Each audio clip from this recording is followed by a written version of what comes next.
Before the achievements, before the celebrations, here's the work. Early mornings, late nights. Every challenge faced, every extra effort made. Every victory starts with preparation. We value leadership, resilience, and innovation. No victory without work. Because success isn't given, it's earned. Welcome to Adrian College. Bulldog fans, remember to follow Adrian College TV on social media. For game highlights and campus events, you can catch it all on Instagram, Facebook, TikTok, and X at Adrian College TV.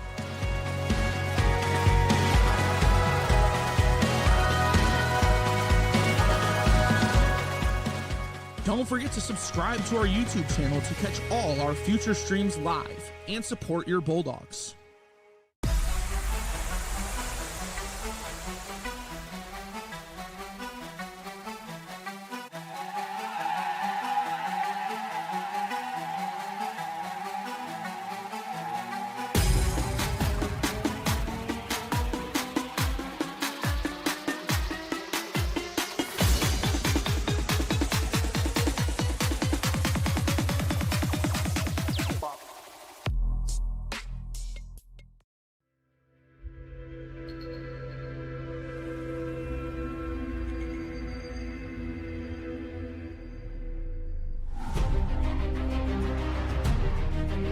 Continue to take pride and learn from Asa Mahan's leadership today.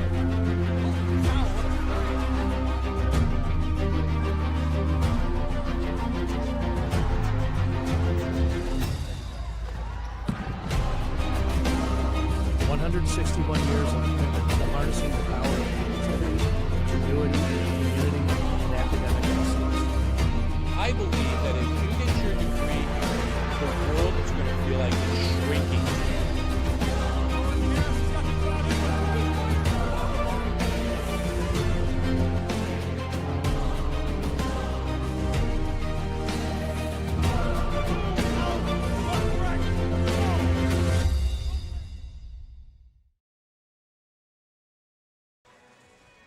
It is cold here in Adrian, but things are heating up inside the Arrington Ice Arena. We are live, and it's a Friday night NCAA showdown between the Raiders of the Milwaukee School of Engineering and your Adrian College Bulldogs. Hello, everyone. My name is Alex Herman, joined alongside by Tyler Ackerman. As always, massive game for the Bulldogs on the slate here for tonight.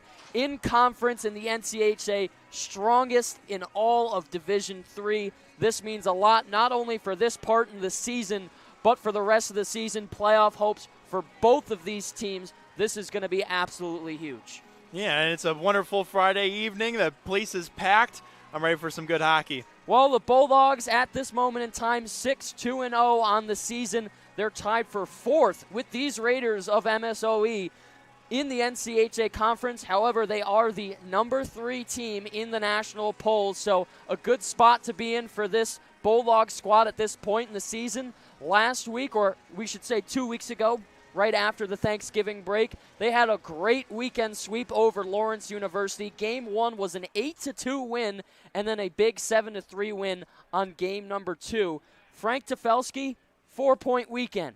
Ian Amsbaugh, 6-point weekend. Jake Swade, 5-point weekend. And there were a couple of other dogs in the mix who had multi-point games in both of those contests. It's safe to say, I feel like at least this dog squad is starting to look like some of the former rosters we saw who went to the Frozen Four, who won national championships, and were really in the deep playoff picture later on in the season. Yeah, we talked about it 2 weeks ago, how we feel that this Dogs team is completely different than last year. You know, Captain Jake Swade also said that, and I just feel like these dogs are just ready to go. They're ready to pounce, and whoever comes into this barn knows that they're going to have to deal with them. Well, it's a very tight race in the NCAA conference. We always highlight it. This conference is loaded with teams who are nationally ranked. 4 of the 10 teams in this conference are in the top 10 nationally. So you can imagine how close these games are with the amount of talent that there is roster to roster. So anytime you have an in-conference opponent, I mean, the sky's the limit, and the weight is super, super heavy. Yeah, especially with a team like MSOE, who are not ranked, but they're trying to get ranked. A game like this means so much to them trying to get into that national poll. Yeah, and not to mention, too, last year, these two teams faced off in the first round of the NCAA playoffs. Game 1 was a win for the Bulldogs. It's a 3-game series if it goes the distance. Game number 2, a win for MSOE. A mini game for the ages, went to multiple overtime periods.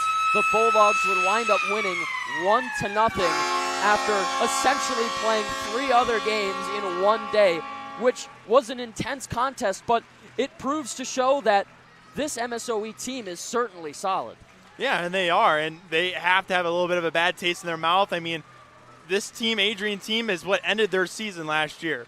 Like, I bet you that was mentioned multiple times going into this week, in the practices, on the bus trip here, and in the practice in the morning, and in that locker room just recently. Well, we'll talk about these Raiders, too. 6-2-0 on the year, so very similar record to the Bulldogs. They're tied for 4th with Adrian in the NCHA, though they're not nationally ranked. Some of their games holding less strength of schedule, but if you can win your conference, of course, then you get the auto bid to go to the national tournament. They're coming off a 6-4 win earlier this week against St. Mary's, but the big one, a 2-2 tie with Trine and a 6-3 win over the Thunder.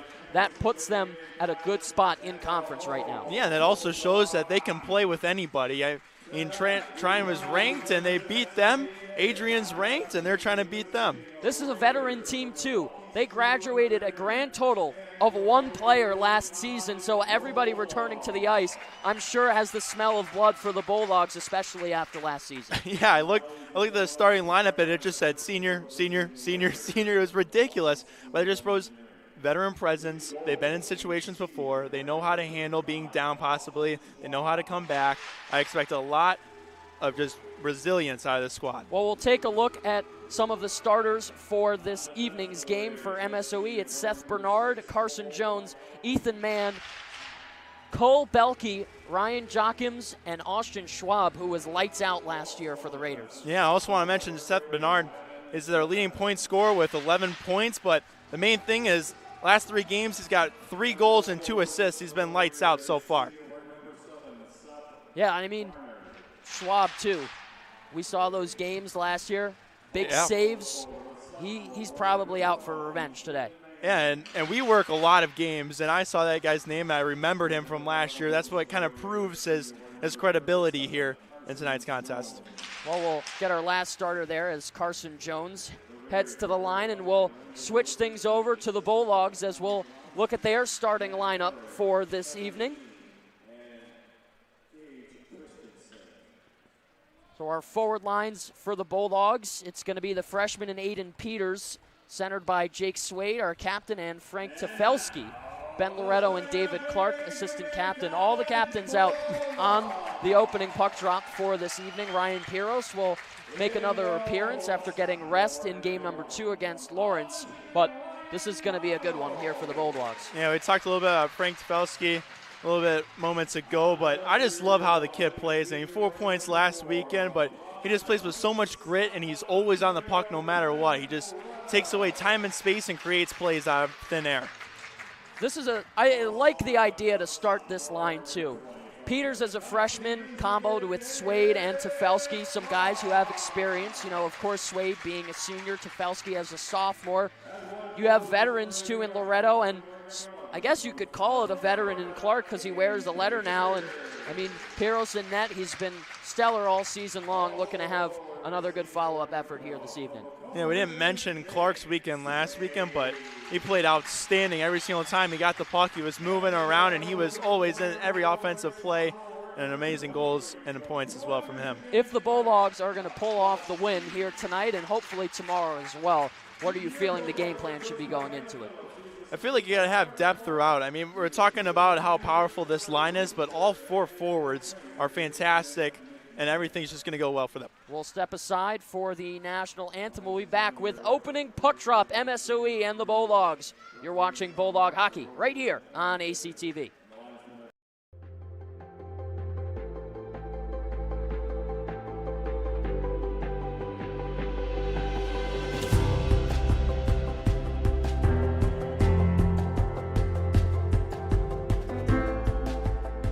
diploma you will receive symbolizes your efforts and distinguishes you as a highly educated person, learned in the arts and sciences and prepared for a life of achievement and great accomplishment. Adrian College has built something very special. You've created not just an academic environment, but a culture of physical excellence, discipline, and resilience. You've turned this college into a place where pushing the limits isn't the exception, it's the expectation.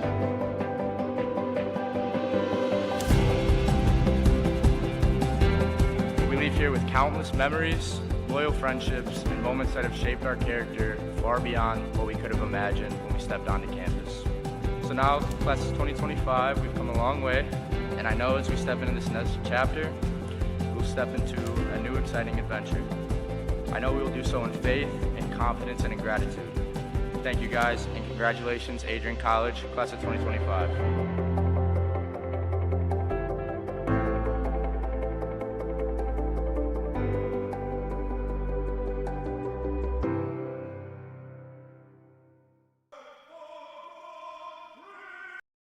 Adrian College is shaping the future of higher education and leading the way in innovation and excellence. Ranked first in most innovative schools and second in best value in undergraduate teaching in the Midwest by U.S. News and World Report, Adrian College is recognized for its commitment to innovation, quality education, and affordability. Offering 71 undergraduate programs, 13 graduate programs, and a 1:15 faculty-to-student ratio, our students receive personalized attention and a cutting-edge education. With state-of-the-art facilities, 10 academic institutes, and 50 competitive sports teams, Adrian fosters growth both inside and outside the classroom. From small class sizes to championship-level athletics, we provide the tools and experiences you need to succeed. Join a community that prioritizes your success. Start your journey with us, where your potential is realized. Discover Adrian College. Welcome back inside the Arrington Ice Arena, getting set for opening puck drop in this Friday night NCAA contest. The Milwaukee School of Engineering and your Adrian College Bulldogs. Alex Herman, Tyler Ackerman up here in the booth. Happy to have you all join us here on ACTV. Number 3 in the country and dueling for positioning in the conference. We'll take a look at some previous season stats from both of these sides as we break things down. I mean, everything super even up to this point. That's what I was going to mention. It's almost just identical, and that's when you know that's what type of game we're going to get here tonight. 20 minutes on the score clock. Puck is dropped, and we are underway at the AIA. Bulldogs will take the opening faceoff. Here's David Clark in the neutral zone. Will bounce it off the boards as it pops up in the air. Going to retrieve it is Cole Belke. Dangerous play there. Loretto fans on a shot. It squeaks through his legs as Mann makes a play.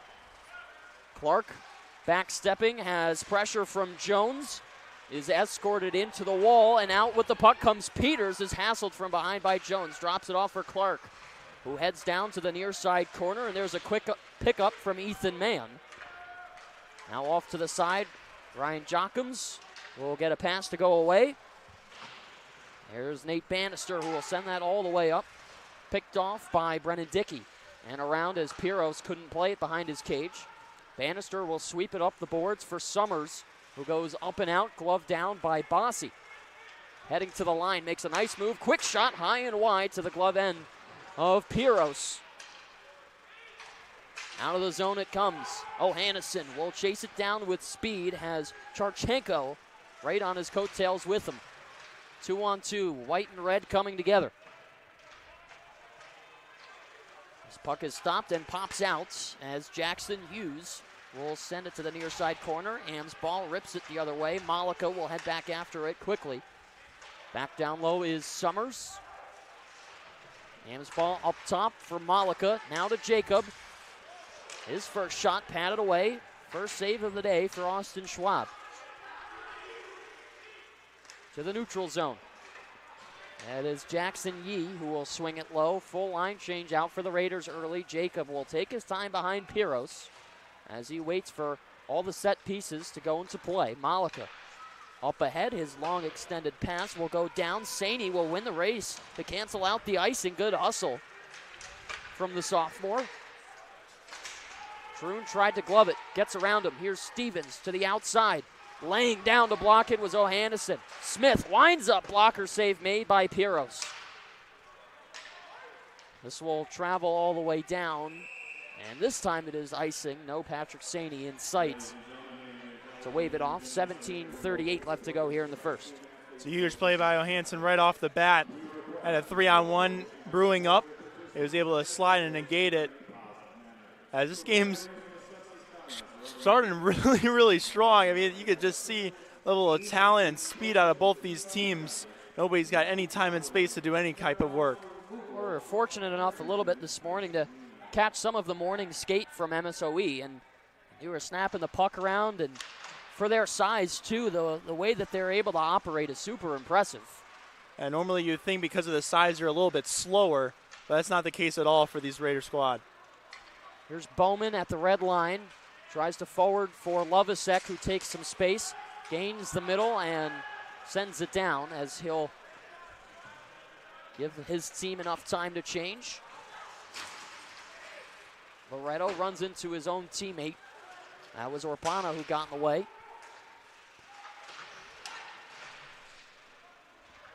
Out to the near side corner. Nienhuis, using his big frame, sends a hit on Ethan Toms. To the neutral zone, to the opposite line, and dumped in. Quick play.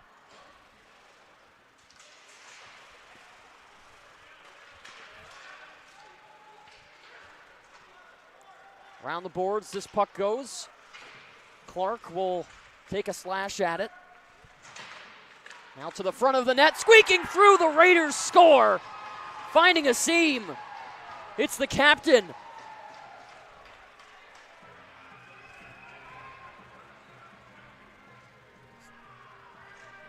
Carson Jones with an early goal. Just a quick bang play as it just not been able to get this puck out. You're going to see him walk in the middle of the ice here and take one, and then off of his own skate, and he barely touches it through the 5-hole. And MSOE knew what they had to do to play in this game and compete with the best, and that's what they're doing so far, up 1-0. I don't even think there was a real true shot there from Jones.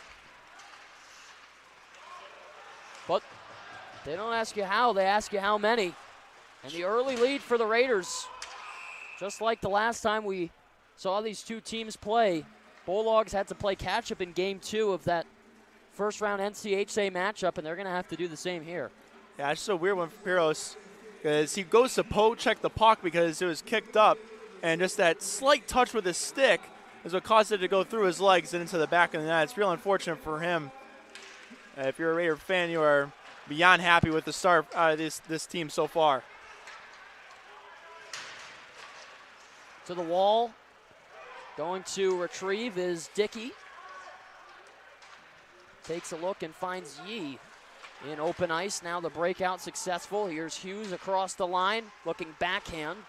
Extending the stick was Piros, but never made contact with it.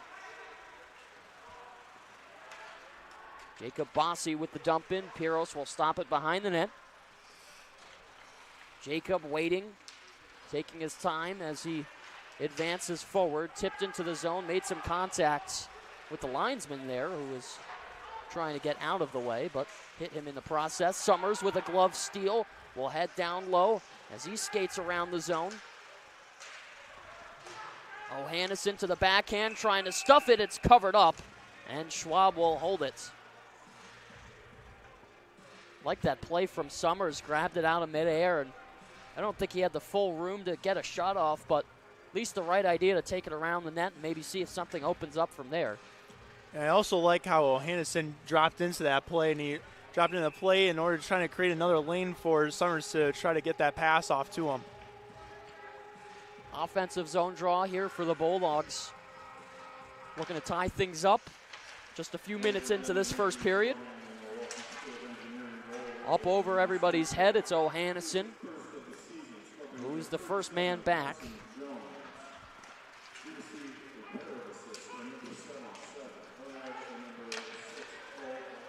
Schwab with a backhand that goes behind the net. Bowman with a great keep-in. As stealing it away was Lyons. Am's ball to O'Hannison, who will shovel it in deep. Belke up the wall. Troon takes a swipe at it. Clark up ahead for Am's ball, who will tip it in. Schwab motors it around the boards with extra force. Out of the zone the puck comes. We'll see if this is icing, and they do indeed call it down. It was a little bit delayed there, but will go in the favor of the home team. I just love the aggressiveness so far from the Bulldog defense. Been able to pinch on every single puck almost that's on that wall, and just that last play, what caused the icing was Loretto's jump there and kind of freaked out the Raider, and he just iced the puck instead.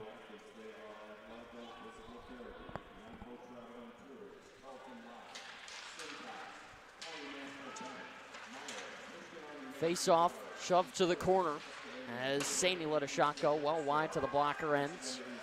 Up top, that drive also denied. That was Sam Lyons who stepped in the lane. Saney with a good move, shooting. Pad save from Schwab as he escorted it to the side. Saney back up top for Clark, takes a look. Nice move at the blue line, and his backhand will flutter down to Lovasek. Loretto steps off the line. Troon will cover for him at the left side. Saney in tight. They work it through and score! Patrick Saney finds a hole in the Dogs, even it up at 1.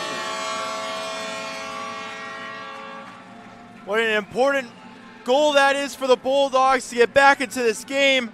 And it's Saney that's actually looking for the pass to Lovasek, but it goes off of a Raider defenseman and in between the legs of Schwab, and nothing he can do about that. And this game is tied with 13:47 left in the first. So 2 weird bounces on both goaltenders, and 2 5-hole goals will get us at 1 apiece. What's in store next as Jake Swade carries to the blue line? Now it's Tefelsky to the middle. Peters will collect in the corners. He's checked off the puck. Up top, Peters loses it, and Jacob's shot is blocked. A good look, though it was soaked well. Carges over the line. Bulldogs wanted an offsides call. Peters with the steal has Tefelsky to his right. Gets it free. Bannister shoves it ahead. Fast pace of play here through the first 7 minutes. Bulldogs and Raiders tied up at 1. Vellucci at the far end swings it around the boards for Bannister. Tefelsky works it free. Now it's Nienhaus shooting. Stick save made. Schwab popped that right up into the air. Nienhaus will get it back a second time. Send it low for Vellucci. It's high sticked. We'll see if they touch up. They don't. Rather, it's Bossi who takes it and puts it underneath the red line.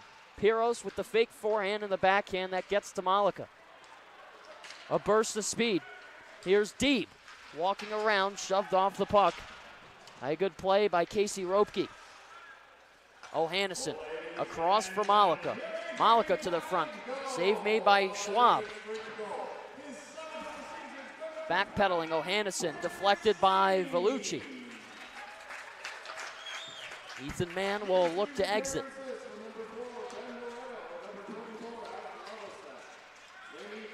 Jones to the hash mark. They work it wide. Rebound. Score! I don't think Piros saw that one from the blue line. And the response from the Raiders, they get their 1-goal lead back. Yeah, out of Piros' response, I don't think he saw that one either. It all starts with Jones with an awkward play in front of the net. And then I think Piros just never saw that. I think he had a couple of screens in front of the net. And as quickly as this game was tied, it's now back to a 1-0 lead for the Raiders. Well, things just got more interesting here at the Arrington Ice Arena. Awkward play. Piros will cover up in the paint. Am's ball trying to start a fire for these Bulldogs. But if we take note of the way that Adrian reacted after the first goal. They are sure to find an answer of their own, hopefully. Yeah, I just want to see what type of response. First goal, it's whatever, you can get it back, and they did. And the second one, they'll hope to have that same exact response. I really want to see what type of shift they have here this next minute or so. We talked about him in the pre-show. Seth Bernard, with his 7th goal of the season, leads the team in points at 12. As he got that second goal. Jockums is able to move it over the blue.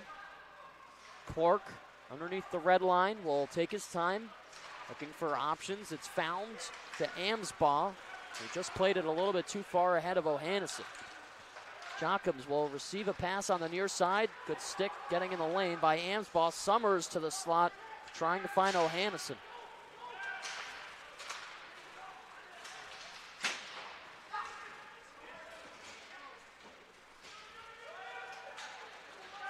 Summers up and over. He's all by himself. Full line change out for the Dogs. Hard hit on the boards. Bannister will bang into Bernard. Jacob up the wall. Small area pass for Bannister. Plays it in and covered up by Schwab, who gets a little bit of a snow shower.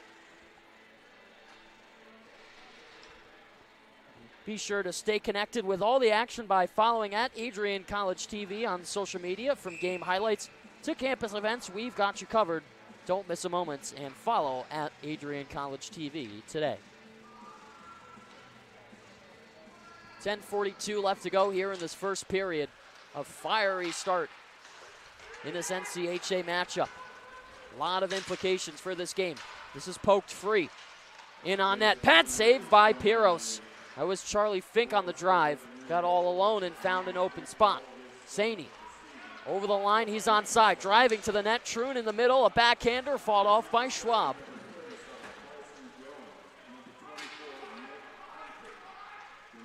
Oh, Anderson goes rink wide for Bowman.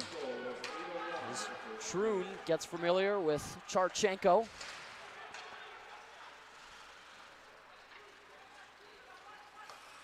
Oh, Anderson back to retrieve it. Bowman up ahead. Big shot straight to the face of Saney as he shrugs that off. Locked up in front of the penalty box. Peters trying to knife his way into the mix. Still canceled out as nobody can work it free. It's ultimately backhanded down the ice. Piros to his forehand will play it towards his near glove side corner. Swayed ahead for Tefelsky. Drop pass. It went through his legs. The pickup from Bossy. Peters collided with Swade as he set down. There's a steal. Swade looked like he got high sticks by the reaction, but no call, so they'll have to continue. Swade on the hunt. Tefelsky bumped from behind. A hard hit takes him off the puck. This is deflected to the neutral zone. A foot race. Bossy and Clark, and a slapper goes wide. Swade will make his way around. He's got a lane. Stops on a dime and is taken out. Tefelsky to the net. A backhand never gets off the stick. He's hassled hard. Up to the point, it's Loretto. Has to get rid of it. Now Clark. A sidestep. Shoves it away. Now backhanded to the corner. There's a loose pickup from Ropke. The one touch and a turnover. In on net. Shooting. It's just high. Nienhaus had a great look, but he had to keep it lower.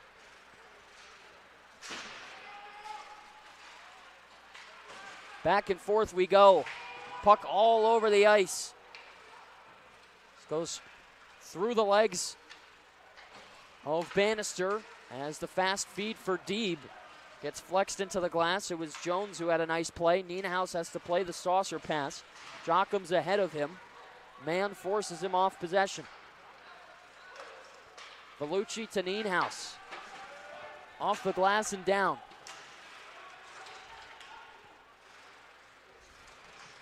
Amsbaugh to Jacob. Shot goes high and wide. It's up in the air and will make some contact with the protective netting. 7:49 left to go here in the first. Both these forechecks from either squad are doing a fantastic job of causing havoc in the defensive zone. And the defensemen for both teams are just having kind of a struggle to make the tape-to-tape pass. We've seen a lot of rims, which isn't necessarily what you want, especially if you're trying to break the puck out with defensemen coming in on you quick. Summers will pick it up off the draw. It slides through the hash marks, and here come the Raiders up the ice with speed. Here's Carges into the side. Quick shot. That whistles wide, but it had a head of steam on it. That was Charlie Fink again, who's had a couple of scoring chances early here. As Fink and Jacob get familiar with one another. Noticed a couple of times now that MSOE, if they kind of pick their head up and instead of shooting the puck, they have a backdoor play or a guy trailing that they can maybe hit, maybe pass it just one more time and create a better chance to score when they're already up by one. The more chances, the better. The only thing I think I don't want to see here for the Bulldogs is for them to get overly physical out of frustration, because that will take them out of their game. So I think I understand where Jacob's going with the pushing and shoving, but definitely keep a little bit of a muzzle on it as things progress. Yeah, you're only 13 minutes into the game, too. There's no need to be frustrated with how it's gone so far. You're only down by one. Here's Summers up ahead. O'Hannison will jut to the side, and the Bulldogs called for offsides. We'll have to take the face-off in the neutral zone. What also MSOE is doing a good job of is winning those battles in the defensive zone and being able to break the puck out. What they're doing is they're taking advantage of how Adrian pinches all the time with their defensemen and just creating a 50-50 puck. Sometimes you win that and you go on an offensive man rush going the other way. Loretto to Clark. It's deflected into the protective netting, but that'll be good for the Dogs as they will get a ozone draw, or maybe not. I think since maybe it was deflected in the neutral zone, it's going to stay in it. That is indeed the case. I thought it was deflected over the blue line by a Raider, so nonetheless, Loretto over the blue line. This will stay in play as it rips around the boards. Smith will push it back the opposite direction and up the glass and out. It falls for Stevens, but it's too far out of his reach. Clark back for Lovasek. Will stop and talk things over with his D partner in Loretto. Loretto will find Clark. Off to the right, deflected in front. No real shot attempt there. Troon along the wall, tries to push it out.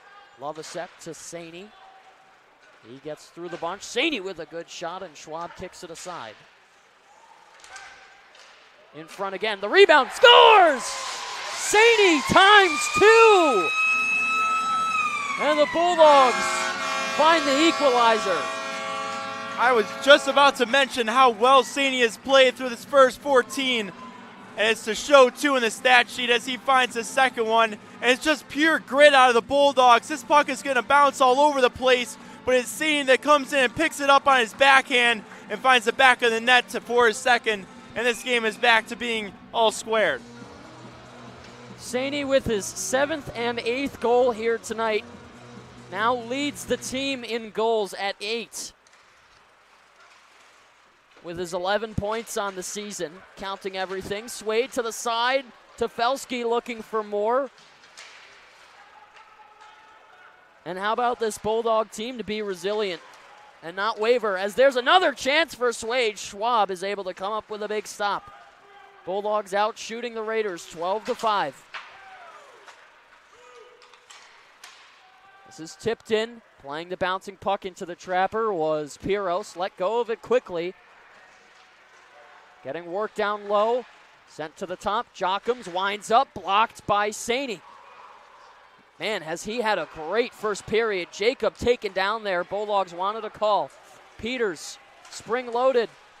Tefelsky takes a shot. It's shouldered away. There's going to be a delayed call here. It's all because of Saney, too. Saying he was coming in as that second guy, and he was interfered with. He was taken down in the play. Otherwise, he would have been available back door. Bulldogs were going to get a power play. Tripping to Rylan Jochums. How about the momentum shift now for the white, black, and gold? Yeah, if they score on this power play, this place is going to absolutely erupt already. So we have the first power play unit of Swade, Amsball, and Troon, Clark, and Tefelsky on the blue line. So opting to go the one defenseman route, as this is backhanded towards the corner. Up top is Clark, across for Tefelsky, to Swade, shoots, it's blocked! I don't think it was Schwab who got the piece, it was Charchenko rather, who was right in front of him. Could have cost him as a self-screen against his goaltender. Clark with a drop pass to Tefelsky, up at the Bruiser logo at center ice. Over the line, and the Raiders get it down, the first 30 seconds of the power play gone.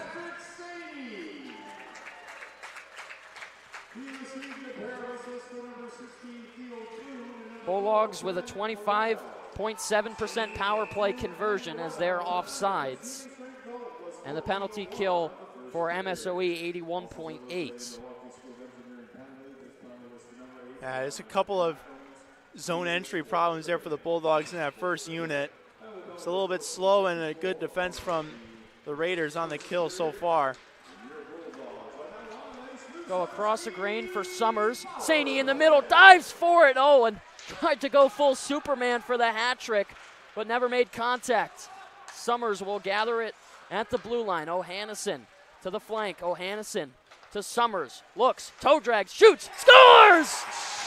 Summers on the power play. Bulldogs take the lead. It's 3-2. I want everyone to notice the absolute patience out of Summers with this puck. He gets in his shooting angle and changes it the last second before ripping it. I mean, look at that, just patience and then choosing his corner. That's an unreal shot for an unreal goal, and the Dogs climb themselves back into this game and are up 3-2 with 4:04 left to play. The unofficial assist, too, should go to Ryder Nienhaus, who parked his big frame, all of 6'4", 220, in front of Schwab to take his eyes away, and you saw him start to shift towards his glove side as it was Summers who was pulling the puck in the toe drag, and that's what really faked him out there. But that is an all-around set play from the Bulldogs to make it happen. And what a period we've had so far on a Friday night in Adrian. 3:52 left to go here in the first period. Malika in the corner is able to poke it free for Bowman. Tefelsky had that away from him. Now up ahead, Lions around Bowman. Pieros out of his net to play it. A backhand around the boards, chopped by Troon. Took a weird deflection and will head back underneath the red line. Bowman to Lovasek. Gains the red line. Gets around and into the corner. Saney shoots, deflected just barely wide. There was a pocket for Saney there as Loretto winds up. Fishes it around the boards. Hooked for Saney to the backhand. Has pressure from behind but shields the puck well. Loretto looking to strike, shoots, and it's over the top of the net. Might have hit the crossbar. There's a sharp angle there, a broken stick from Lovasek.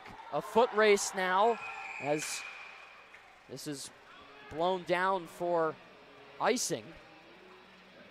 I think the Adrian bench, one of them got hit actually. But either way, the puck is going to be down. But the thing is that MSU is allowed to change. So if it was an icing, they wouldn't have been allowed to change. But since it went off the glass and then into the Adrian bench before, they're allowed to change, and that's why I got a new unit out for the Raiders.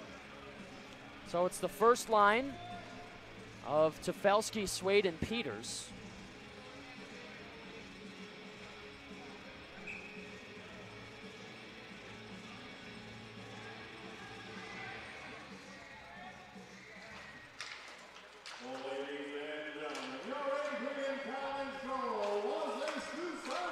Here's Tefelsky over the line. Sends it to the middle, nobody there. Off the boards and down. In reverse, here come the Raiders, sending a hard pass. This is up ahead for Bernard. Will play it off the boards. Swade with a quick pickup.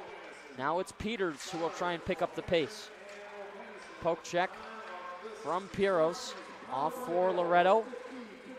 Now ahead for Clark.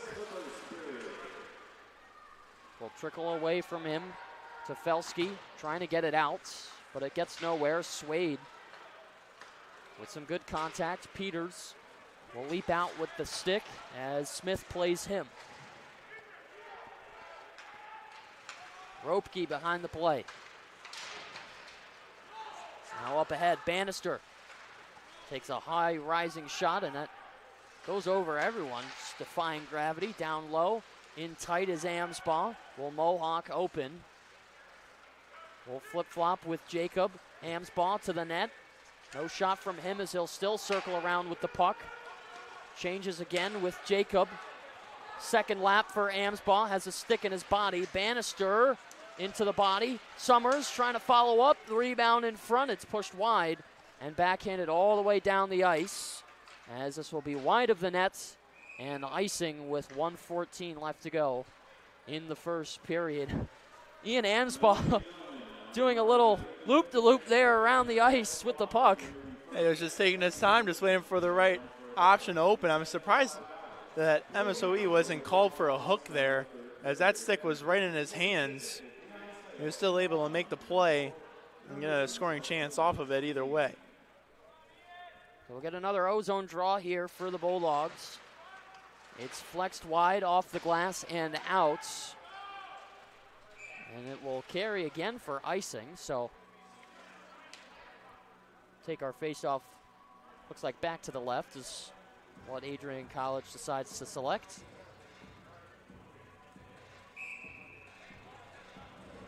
We'll do it again. Amsbaugh and Fink will step into the circle. We don't see this very often. Fink doesn't have a nameplate. It's one of two players for MSOE who doesn't have a name on their back. He has 86 and 29 listed on the roster. And Sam Lyons also has 3 and 71, but Fink is wearing 86 today. We were kind of discussing it before the game. We wonder if he has 2 sets of jerseys for whatever reason, but I guess we won't have that exact answer. But maybe like a home and away number? Yeah. One can theorize. Here's a loose break for O'Hannison. Didn't have the speed, but the backhand is turned aside by Schwab.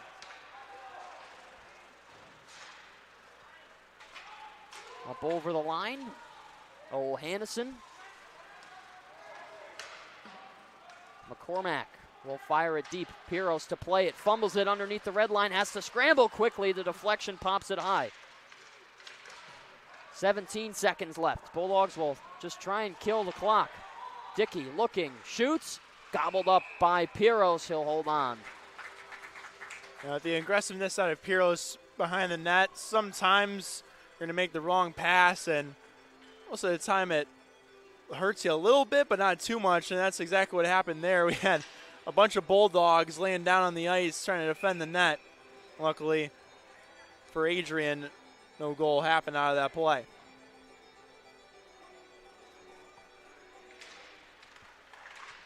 Last second face-off in the D zone. Clark will get it at the boards, send it out, and it'll trickle into the neutral zone and kill out the end of the first period. But what a start to this NCHA game for the Raiders and the Bulldogs. A total of 5 goals in the first 20 minutes. That period flew by, and it just did not stop.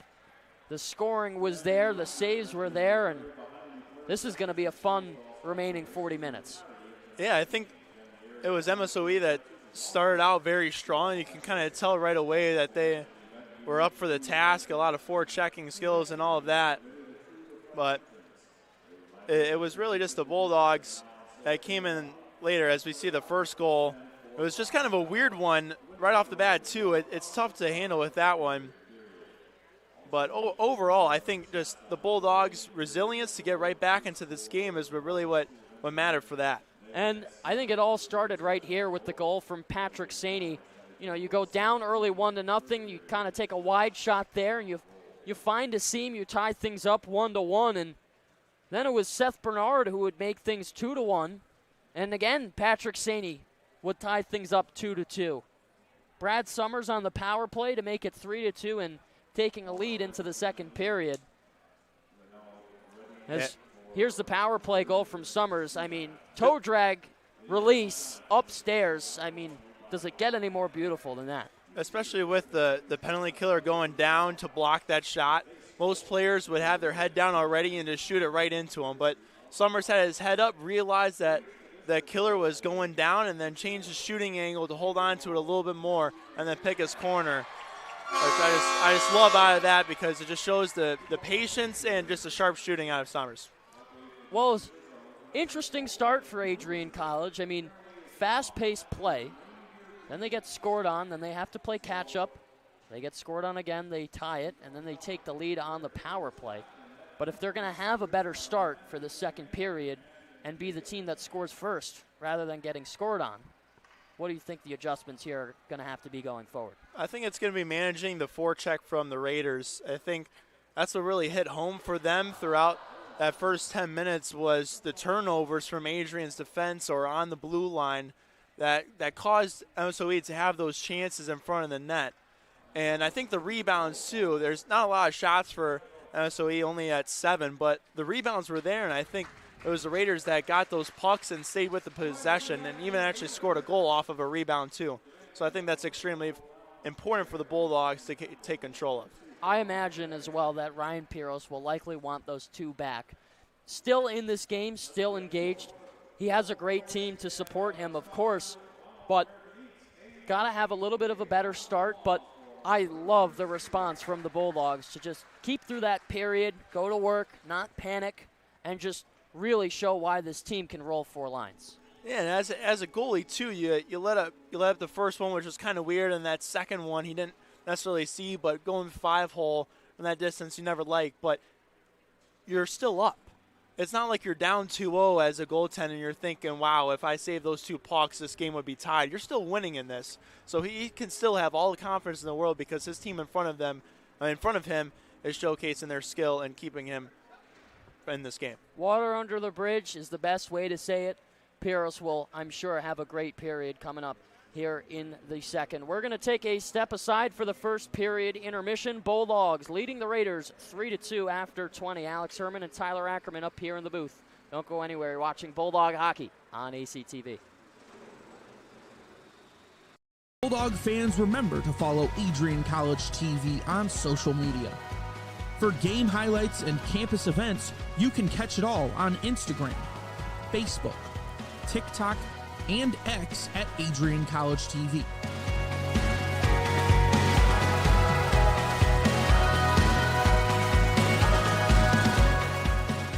Don't forget to subscribe to our YouTube channel to catch all our future streams live and support your Bulldogs. The Adrian College Media Production House provides opportunities for students to learn and grow live on the airwaves, just like Matt Kibbe. I've gotten a chance to create a relationship with coaches and teams and learn more from people instead of trying to teach myself something. Gotten an opportunity to expand my knowledge of sports, hone in on my skills as a broadcaster, learn about equipment in different ways. You get more of a connection with professors as well. Providing opportunities, growing leadership. The Adrian College Media Production House. Thanks for tuning in.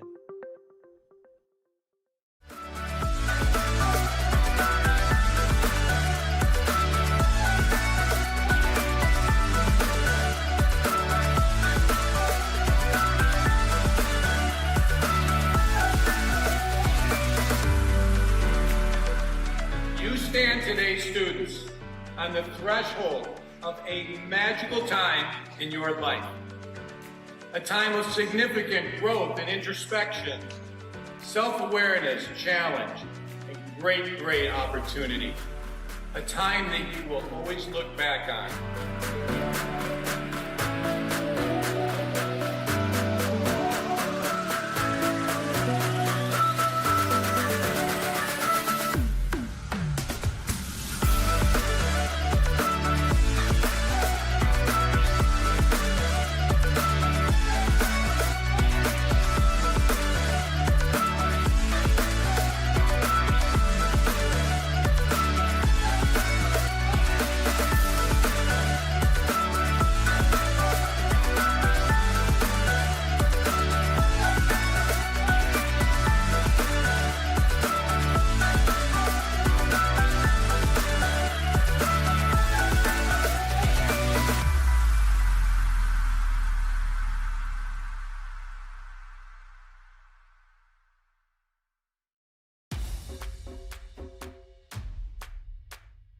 This is the Arrington Bookstore at Adrian College, the place to get game day ready, represent your clubs and organizations, and be Bulldog proud.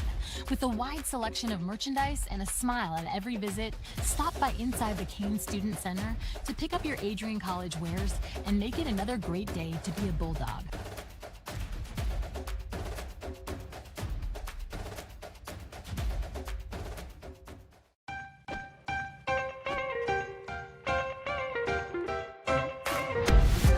I'm a special ed social worker. And I'm a third-year public affairs major. I'm an action filmmaker.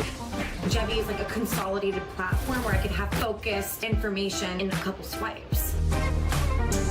You can be another small voice that adds to a beautiful space. That's what I'm here for.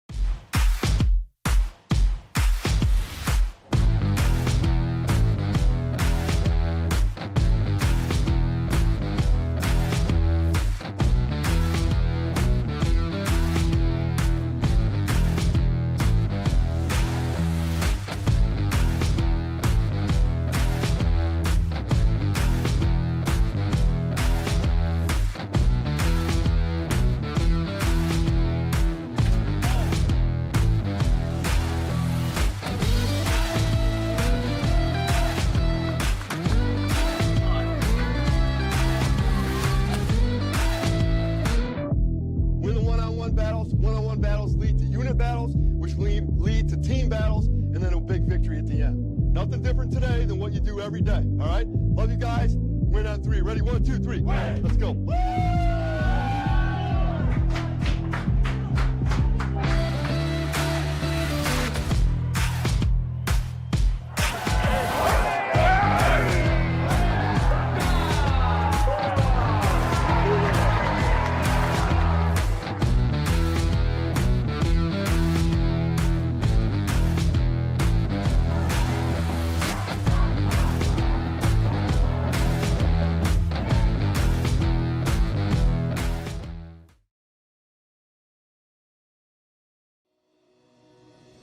Hi, I'm Aubrey Morgan, the current student government president here at Adrian College. I chose Adrian College because of the campus size. Campus feels like a fun, energetic community where everyone knows each other. If you want to see what Adrian has to offer for you, you can schedule an in-person visit at adrian.edu/campus-visit.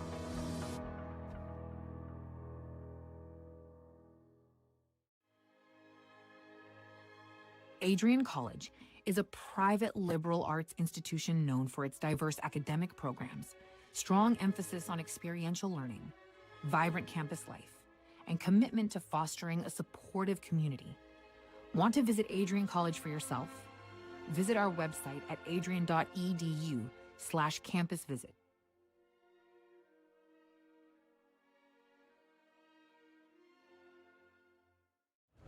Adrian College is shaping the future of higher education and leading the way in innovation and excellence. Ranked first in most innovative schools and second in best value in undergraduate teaching in the Midwest by U.S. News and World Report, Adrian College is recognized for its commitment to innovation, quality education, and affordability.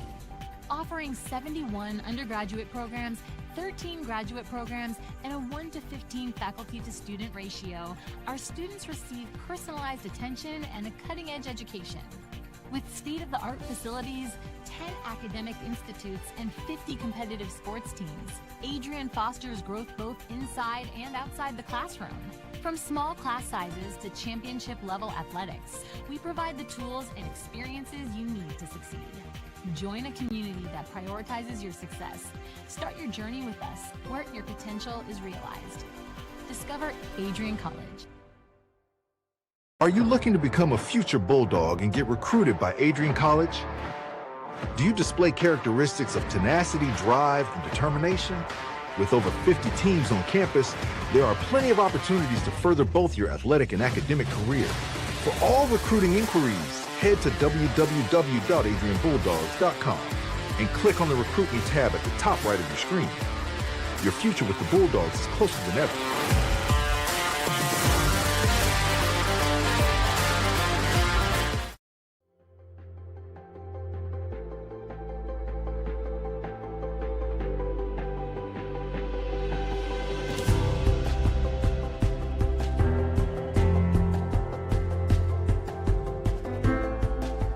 diploma you will receive symbolizes your efforts and distinguishes you as a highly educated person.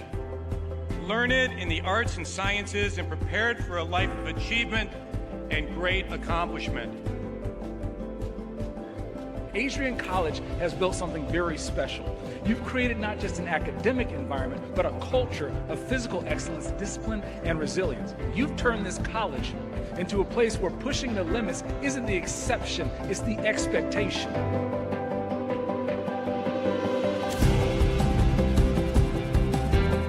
We leave here with countless memories, loyal friendships, and moments that have shaped our character far beyond what we could have imagined when we stepped onto campus.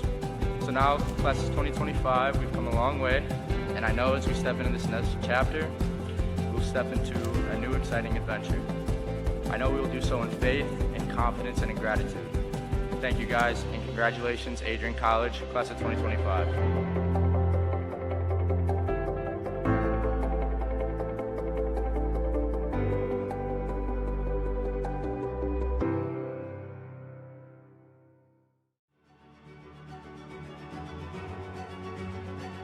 Before the achievements, before the celebrations, there's the work. Early mornings, late nights. Every challenge faced, every extra effort made. Every victory starts with preparation. We value leadership, resilience, and innovation. No victory without work. Because success isn't given, it's earned. Welcome to Adrian College. If there was one word I was going to use to describe the Communication Arts program at Adrian College, it would be unique. Students find themselves on the radio, in front of and behind the camera, and directing their own programs. Students learn in a personalized environment that sets them up for a world of opportunities. Are you ready for your moment in the limelight? Learn more about the Rush Communications Center and Adrian College's communications program by visiting adrian.edu today.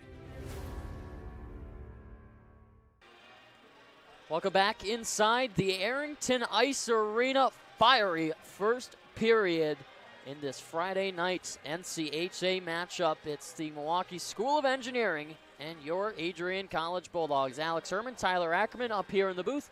Happy to have you all rejoin us here on ACTV. So, 20 minutes gone. Our score 3-2, 5 goals in that first period. It was back and forth until the final buzzer in that first frame. We'll take a look at some stats after 20 minutes as we will get them up on screen. Our shots 17-7 for the Bulldogs. I mean, that's a great sign. A couple of block shots, 5 in total, 3 for the Raiders, 2 for the Bulldogs. Power play staying hot for the Bulldogs, 1 for 1. Didn't take any penalties, so that's good for them. And the face-offs relatively even, 56.5 to 43.5. You'd like to see it in a perfect world to be a smidge higher, but still not bad after 20 minutes. Yeah, I think the big thing is the shots, and I want to note that so he had 4 about 5 minutes into that first period, so that last 15 minutes were only 3 shots on net. That's not going to supply enough for a win out of them and to score more goals. So I think the big thing for MSOE is to get shots on net. Piros was a little shaky at the start too, so you keep on putting shots on him. You never know what happens. But I think the Bulldogs, they responded well, and they're coming out with fire here to start this second and trying to go from where they left off for sure. Well, we'll look at our scoring summary again, although we did go over it after the first. It was Carson Jones at 3:28 in the first period. Got the scoring going. His assists from Seth Bernard and Cole Belke. And Patrick Saney would get his 7th of the season at 6:13. Ben Loretto and Lovasek with the assists on that goal.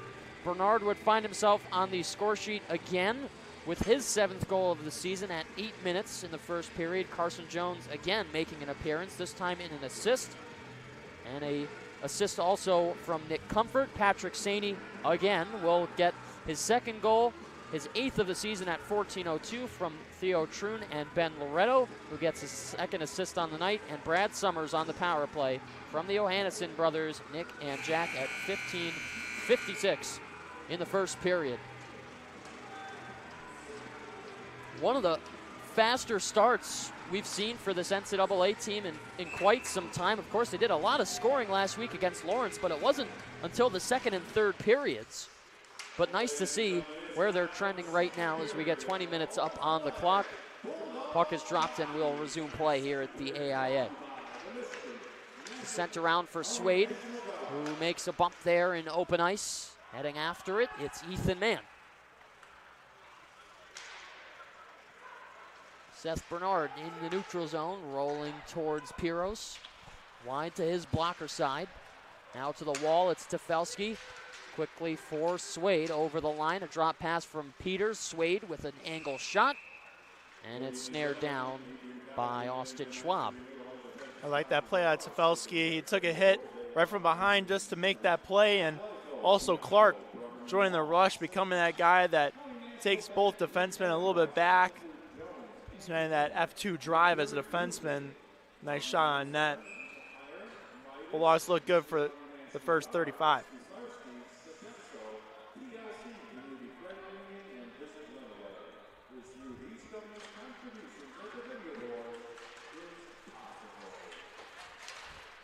To the neutral zone.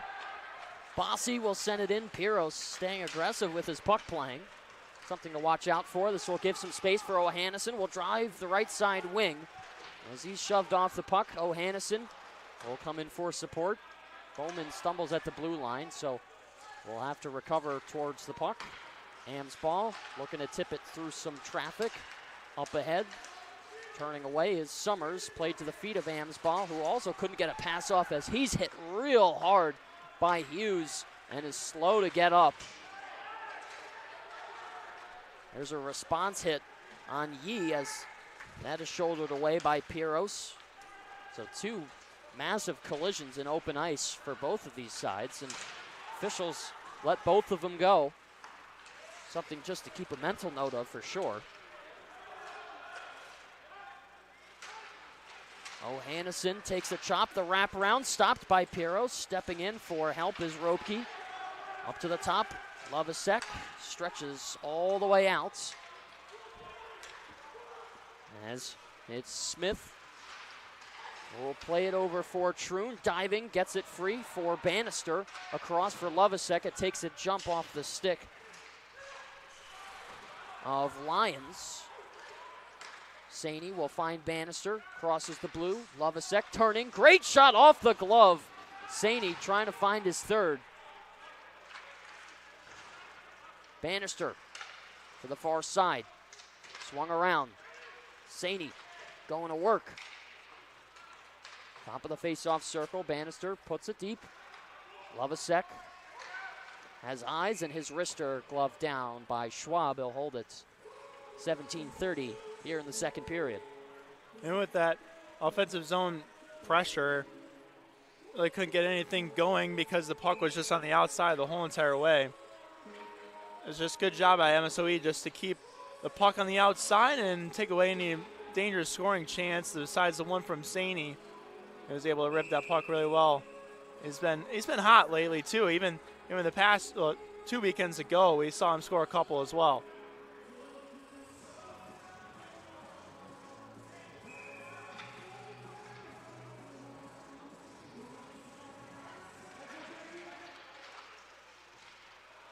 Nienhuis works it free. Turning on it is Vellucci. It's wide to the net.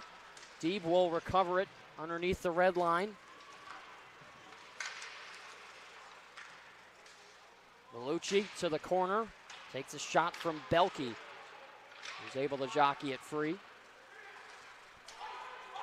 Will tumble down the ice, and Loretto wins the race on Fink. We'll head back to our right. The Bulldog defense just do a great job of pinching into plays and causing havoc for the forwards on the wall, and it's exactly what that play just was. The pinch by Clark, and the forward for MSOE had to just get rid of the puck, and it creates an icing and it creates an offensive zone draw. Up to the blue line, Loretto fires, and it's skyhooked towards the corner. Things feeling like it slowed down a little bit in this second period. Not a lot of whistles in the opening number of minutes of the first. I think now we're more in the chess match stage of this game of who's going to blink first. Here's a shot. Rebound. Stopped by Piros. He'll hold it. A great couple of saves there. That first rebound, he was able to slide, as we're going to catch on the replay. All starts off the turnover on the wall again. The wall is causing Bulldog havoc, as there's the first stop and able to slide over. And he's just been responding so well after those first couple of goals. I just love the intensity that he's brought into this and keeping his head on straight. I think he was hoping that it was going to kick harder off of his pad, and it took a forward angle sort of into that shallow zone in front.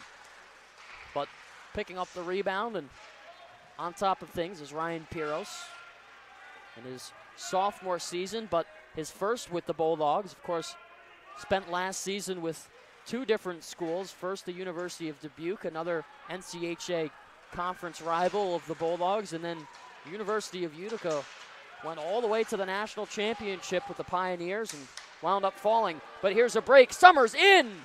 Pad save made the rebound. Where is it? They're saying it went in the net.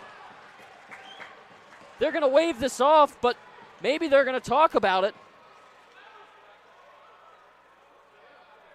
We got three Bulldogs surrounding the officials right now with their hands in the air. Let's take a good look at this. I feel like Summers gets on the backhand, and where does this puck go? I think this is in. Look, and he fishes it out of the net, too. That definitely went in.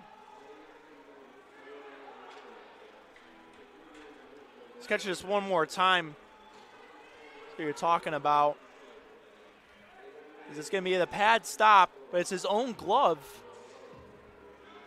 that push it in, but yeah, but the indicator for me is that Schwab fishes it out of the back of the net.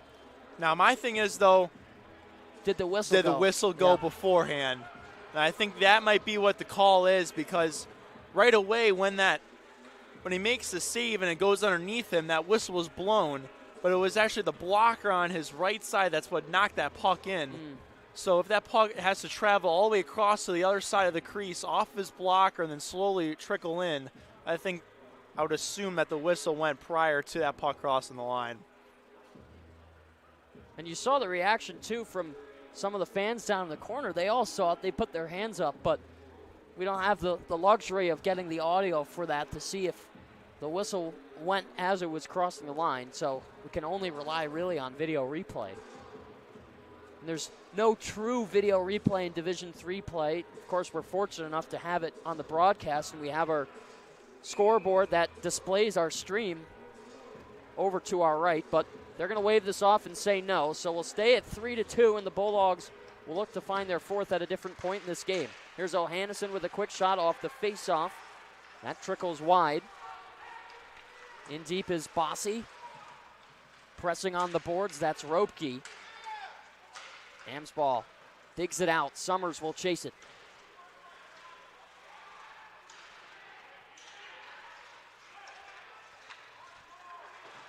Hughes with a play along the half wall. O'Hannison's shot doesn't meet the target.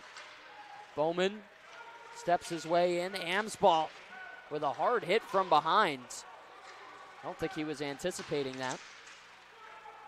Again, he goes to work, drops it off. Stick save on the 1-T by Schwab. Amsball is all fired up here, and they're all separated by the officials. And I can understand his frustration. It got hit a couple of minutes ago, and then another one along the boards.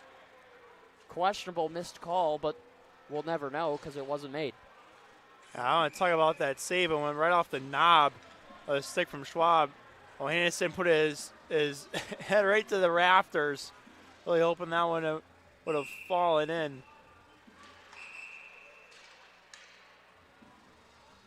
You get a stoppage of play as linesman blew the whistle before puck was dropped.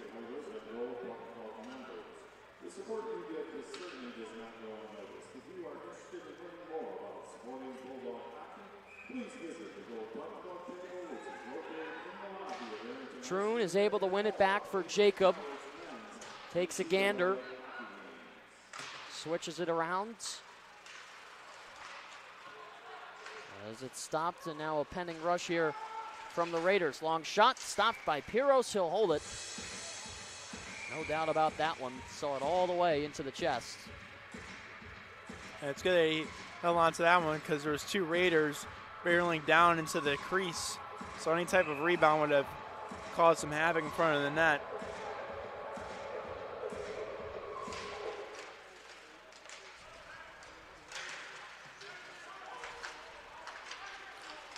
Troon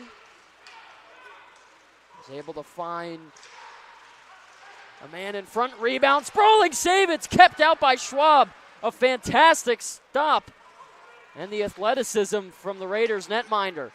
Again, rebound, stopped. Pad is up. Full scorpion save twice there for Schwab, and it'll stay out. We have fisticuffs after the whistle. Oh, 3 chances. Back to back to back for the Bulldogs, but they just can't elevate it. We're looking at the first one here off the rush. And it's Lovasek that's holding the puck, but watch 44, Jacob. He's going to have a chance right around the spinorama. Oh, toe save on the first one. What a stop. My, oh my. And here's the next 2.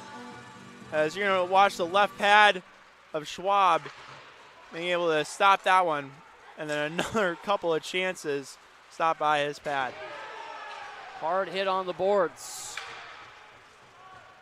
Tefelsky sent down in a heap.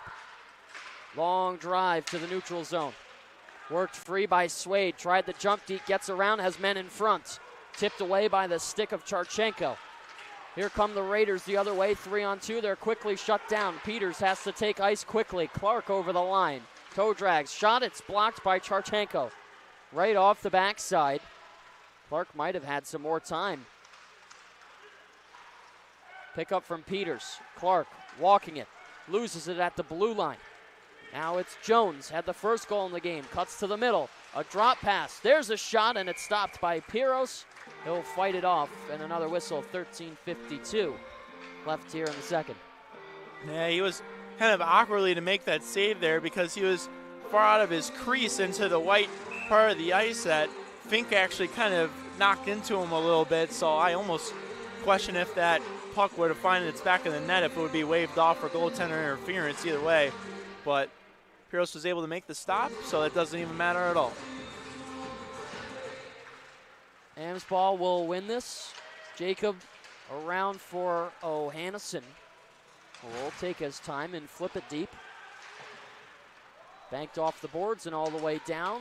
Jacob will get there for the icing.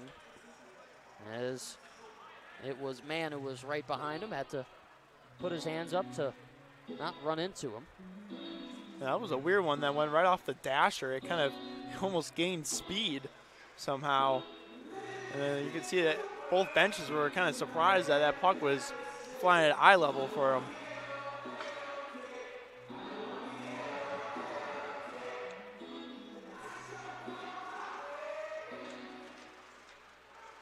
Deadlock on the draw. Amsball will make his way to the free puck.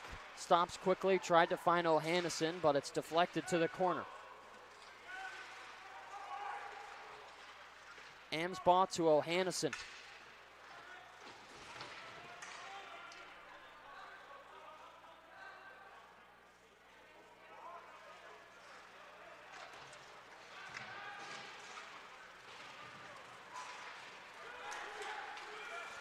There's a 2-on-1 rush. Jones took it over the line. It was offsides.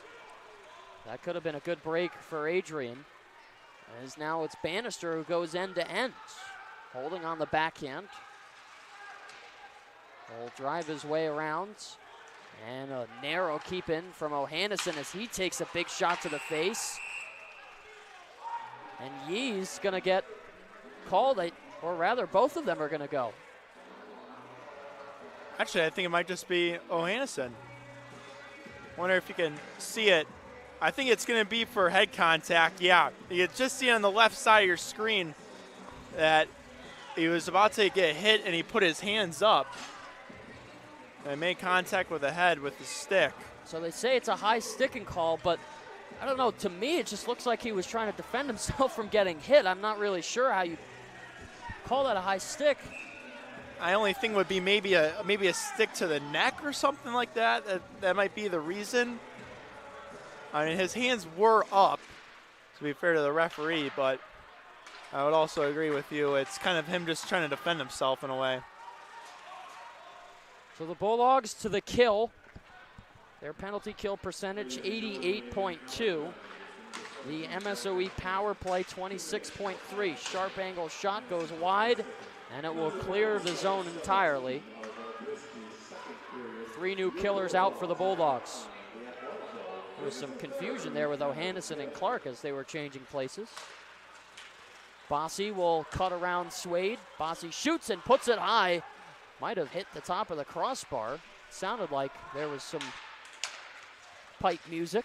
To the slot, one-time drive goes wide. Piros with the save on the follow-up. On the outside of the apron, Malika will push hard for it. Takes a chop on the twig, now to the right side of the blue. Creeping in and a drop pass. This is Bossy, shoots, it's blocked in the chest by Amsbaugh. Decides to take it up himself and kill some more time off rather than just quickly getting rid of it. Extended pass for Bernard. Loretto dumps it right back deep.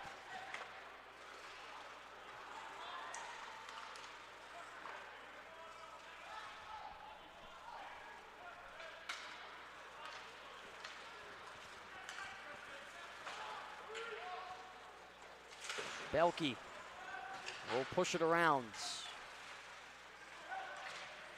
Stopped on the boards, 20 seconds left. Belke to man, shoots, blocker save made. The rebound stopped by Piros, and a third one goes wide. Don't know if he got a piece of that one, but it stayed out nonetheless, and the AIA faithful love it. Vellucci getting tangled up. Broken free for Loretto. Penalty has been killed off. The Bulldogs are back to 5-on-5. O'Hannison out of the box. Nearing the 10-minute mark in this period.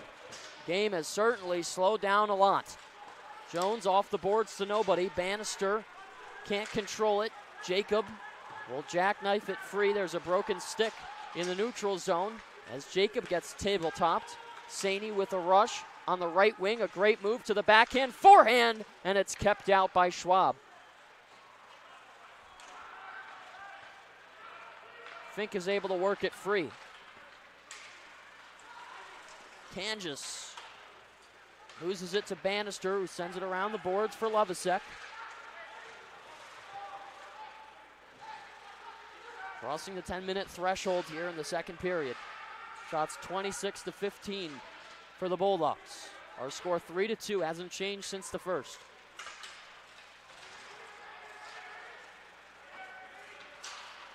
Charchenko puts it off the glass, takes a bounce off the dasher. So Piros never had a chance to play it. Here goes Nienhaus, skating fast up the boards. It was a delayed offside. Saney couldn't touch up. O'Hannison flips it up into the air, and it's lost in the protective netting. As are you ready to explore your Adrian Future Scholarship Day? Let's admitted students tour campus, meet faculty, and earn a renewable scholarship. Register now at adrian.edu/admissions/visit-campus/scholarship day.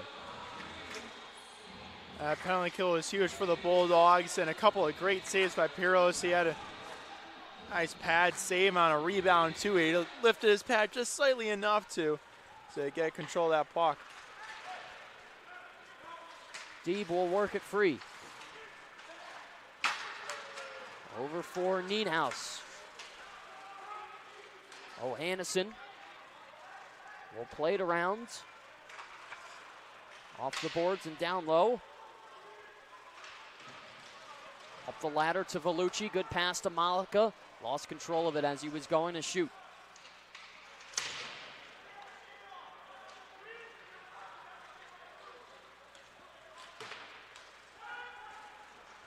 This is Bernard driving to the net. Stopped by Piros as he lost his glove there. Has to go and get it. Now he does. Looked like he was hobbling for a moment, but seems to be all right.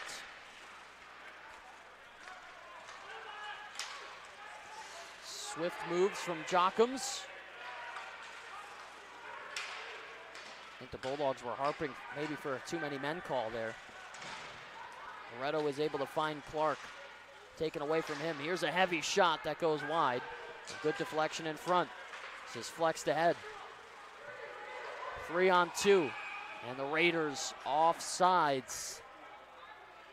Had a good look with the odd number chance, but are denied by the whistle. That was a great call by the linesman.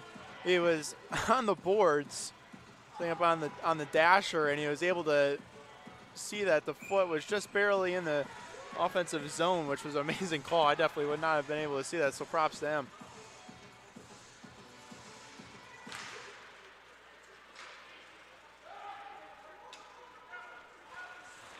Loretto sends it across for Clark. Tefelsky lifts it sky high, and I think blowing it down is the right call here. I think it touched whatever the ventilation tubing is that runs through the center of the ice in the roof. It's been always interesting to see what that even is. You know, I wonder if somebody could get a puck stuck up there. That would be hard to do. Like a puck on top of it? Yeah. It's a round. It's round. I don't know. Maybe next practice we could try it out. How about that? We'll give it a go. I know there's a couple of pucks that are sitting inside of the scoreboard because the top is open, but I don't know. Might have to do some Adrian College Mythbusters. See if we can get a puck stuck up there. You never know. I also feel like we might get yelled at for that, so maybe let's not. I don't know. Game time decision. We continue on as it's Ben Loretto is fighting for possession. Quick shot, shrug save from Piros. Don't think he made any contacts, but he was in the lane. Now to the slot, taken away by Loretto. Escorted to the side by Tefelsky. Swayed, got it at center ice, and sent it way over the head of Schwab.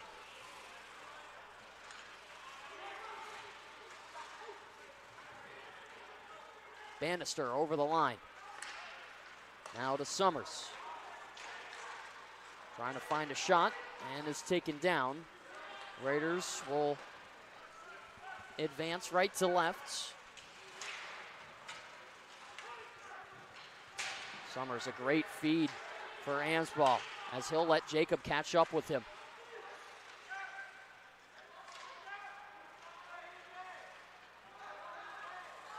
Amsball waiting, goes down low for Summers.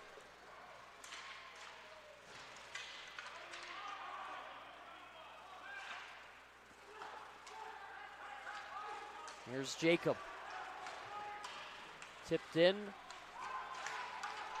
Will go over the head, and stopped there is Ropke. Pushed to the point. Bowman to Malika. Back deep and a delayed offsides. They say that Malika took it over the blue as we hit 5:43 to go here in the second. Malika, a great dancing move. Saney stops on the dots. And it's Bowman with the fadeaway dump in. Comfort uncomfortable there as he's hit into the boards. Saney trying to fish it out of the pile. Gets hit from behind there. He's got a stick in the body. All tangled up with Seth Bernard. Finally, it squirts free as Saney gets it to the top. Malika across for Bowman. Off the boards. Around the way for Saney. Back up top for Malika. Slap shot. Tipped in front. The rebound still loose. Bouncing around. Lovasek to the backhand. Looks to stuff it. Where's the puck? It's in the crease and covered up through the pile. And we've got some more fighting going on. Another close call for the Raiders. Just needed a little bit of elevation on the shot, and that would have found the twine. Yeah, it was a great play by Schwab. They're going to catch the replay. It's Lovasek that gets his puck and tries to wrap around, but it's the splits from Schwab being able to make that save, and the puck's just sitting there, and then the after whistle entertainment ensued after that. You got Swade still talking to the referee to ask why it wasn't a call, because a Bulldog got hit right in the face. I didn't really catch the number of who it was, but they're down in a heap of pain holding their face. Lions plays it back. It's Belke. Loretto stops on it. They can't get it out. Finally, it's pinched free. Here's an odd man rush, 3-on-1. Peters to Tefelsky. It's tipped down. Great hand-eye coordination from Colin Belke as Tefelsky let it rip. It was blocked. This one gets through traffic, and it's swiped away.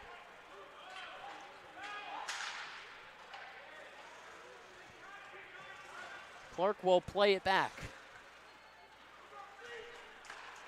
This is off for Peters. Now Swade, Tefelsky shoots, stopped, and it found a seam. I thought Schwab had it. Frank Houdini Tefelsky finds the back of the net, and it's 4-2. So all starts from the defensive zone from Clark, making this pass through 3 FSOC players, and then, I mean, I don't know how that went in. I mean, just a wonderful shot from Tefelsky. I guess it's all power. That's all we can say. Able to squeak by Schwab, and this game is now 4-2. Wow. That puck just evaporated into thin air, and it was in the back of the net.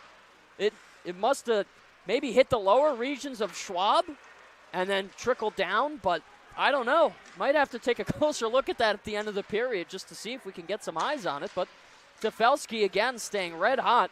Talked about him in the beginning of the game. Had a fantastic weekend last week with 4 points across the 2 games with Lawrence, and is able to find another one here, and Bulldogs up to a 2-goal lead now. My thinking is maybe that one just squeaked through the armpit, possibly, because it looked like it was going straight to his chest almost in a way. But again, it's that toe drag release that we talked about in the Summers goal. It's the same thing from Tefelsky. He picks that puck up and immediately changes the shooting angle to shoot through the screen. So it's a great shot selection by him, and he's rewarded with a goal. Nienhuis with a good drive as he tried to separate the body from the puck. Jacob at his own blue line will walk it over as Vellucci tips it in. Comfort hit off the puck.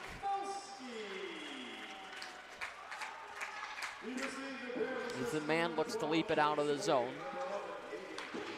as Deeb will receive it at center ice. Here's to the net. A good move from Deeb. Lost it at the last second. Jacob to help him out. Will flex it back towards the corner. This is pitched forward free. Maybe loose for Saney as it's sprung by Jacob. Cross ice diagonally upwards into the air. There's a trailer in the neutral zone. It goes off the boards. Waiting was Ethan Mann. Bowman's breakout feed canceled out. And a nice lead for McCormack, who takes a shot, and it's stopped by O'Hannison. Saney off the boards and around. There's a shot, well wide. Stepping off the line, that's Jochums. It's free on top of the circle. Jochums goes around for Belke. There's a shot, tipped away.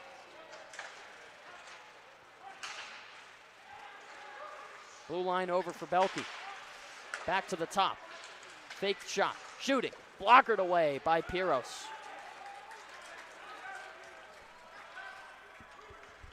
In reverse is Jochums. Knocks it over for Carges.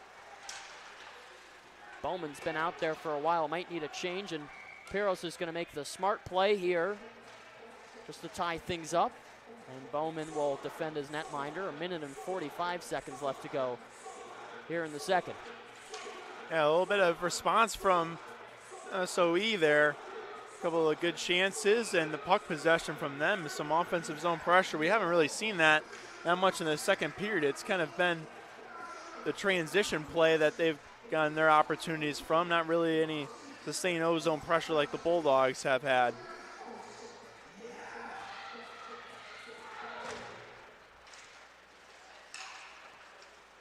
Will be handled low around the boards,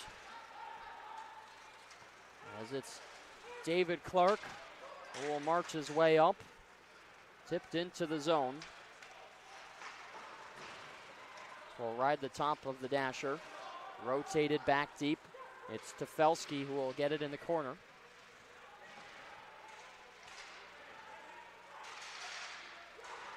Clark to Swade, down low. Good passing play. Tefelsky's backhand is stopped, but there's going to be a penalty here. And Loretto doing the smart thing and making sure that Tefelsky doesn't get the last word in here. I think it's going to be Nikolai Charchenko who's going to go to the box for tripping. That's a wonderful passing play, and Tefelsky's going to go out free, and it's just a diving trip. And Tefelsky wasn't too happy with the referee. That was close to the play, but the one behind the play was the one that made that call. So the Bulldogs now up by 2 and get 2 minutes on the power play, trying to extend their lead to 3. You know, I had a feeling I recognized the last name Charchenko. There's a former Bulldog who was here, the last name Charchenko. That's Briar Charchenko. Spent the 22-23 season with our NCAA women's team before transferring over to St. Norbert. Huh. The more you know. Yeah, I was looking at the name and I was like, you know what? Kind of remember that one. How about that? Things you find and you figure out in an NCAA game. Ames ball, making the trek towards the net. Troon stops on it, sends it around the boards. Up top, Ames ball to Clark, slowing it down. Ames ball walking in, shoots, and it's wide off the end wall. Tefelsky swings it for Ames ball again, fakes the shot, drives the net. No opportunity for him, so he'll just take it around, but it's tipped in front off the great play, and Troon stuffs it in the back door. Absolute wizardry from the power play, and they take a 3-goal lead. This is just absolute deception from Amsball. Just watch this replay. So he's going to fake the shot, take it around. Every single player thinks this puck's going around the net, except for Amsball. They passes it right to Troon. It's just one of the most easiest tap-in goals he could ever have. That's just outstanding work and deception from Amsball, and Troon hammers it home for a 3-goal lead. So a late second period goal gives the Bulldogs some more breathing room as they head towards the third period. Jacob with the last play of the frame will stop on it, head to the boards. Cross for Bannister, takes a late hit, and heading in with a head of steam was Ethan Tomes, and this is going to draw a crowd.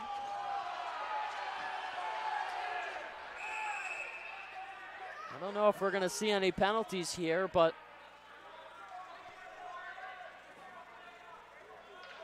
everybody unhappy. Look at that foams that started that whole entire altercation with Jacob at the end. That whistle blew, and probably a second after, Ohms got right into the grill of Jacob. And Jacob doesn't mess around when it comes to physicality, so it's good for him to defend himself. And I don't think we're going to get any calls out of that at all. So we're through 40 minutes, and the Bulldogs extending on their first period 3-2 lead. Got 3 goals in the first, 2 in the second, 5-2 after 40 minutes. And both of those goals really didn't come until the later ends of that period. It was Frank Tefelsky at 15:50, as we'll get this replay here. Gets the shot, and I still don't know how this goes in, because it clearly goes to the chest of Schwab, but somehow it found the back of the net. And then we saw the last one from Theo Troon on the power play, the sweet assist by Ian Amsbaugh. The fake shot going for the wraparound and slips it through Troon. Almost lost it there, but had his head up at the right time. And a power play marker again for the Bulldogs. My favorite part of that play was the aftermath when Amsbaugh just points to the guy that had him and just like, gotcha. That's my favorite part of that one. But that's what you wanted to expect out of the Bulldogs coming into that second period. It kind of started a little bit slow on both sides. It was kind of back and forth action. That's what we saw in the first period. But this period was a lot more slower, and you mentioned it right away. It was kind of more of a chess match between the coaching staff. But the Bulldogs kept on going with the pressure, and eventually they were rewarded with it with 2 goals in the last 5 minutes there. I would say, if I were to guess, this period for MSOE at least, they're going to have to come out and be really, really physical. Try and distract the Bulldogs from their game and see if they can do something to take them out of it for a moment and neutralize some of the threats. I mean, you look at the shots, it's 31-18. There wasn't a whole lot of shooting chances there for the Raiders in that period, but they got to change something up if they're going to try and crawl their way back into this. Yeah, I think there was not a lot of shooting chances because they didn't have much time in the O-zone.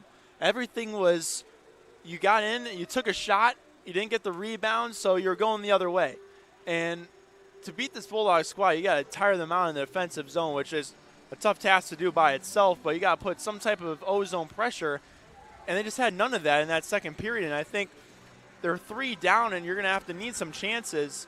And like you mentioned, if you can get a power play, if you can get the Bulldogs a little bit more physical and somehow get a power play out of this, that's where you can capitalize on an opportunity and get back into this game.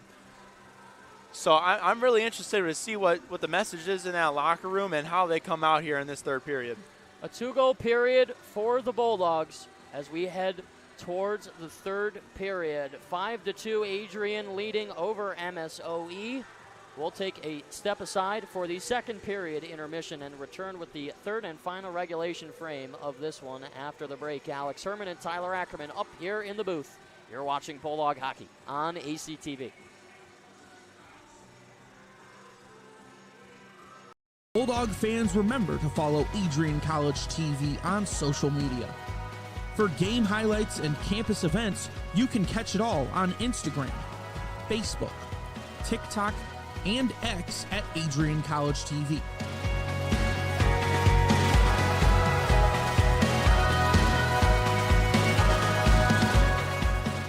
Don't forget to subscribe to our YouTube channel to catch all our future streams live and support your Bulldogs.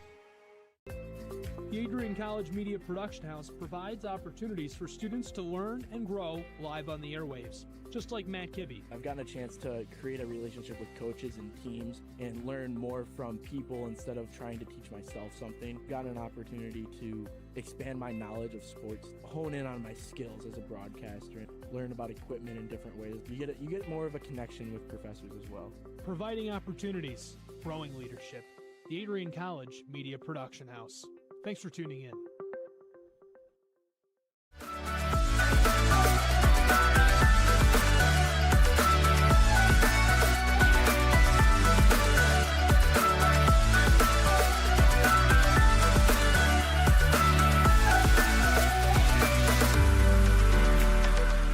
You stand today, students, on the threshold of a magical time in your life. A time of significant growth and introspection, self-awareness, challenge, and great opportunity. A time that you will always look back on.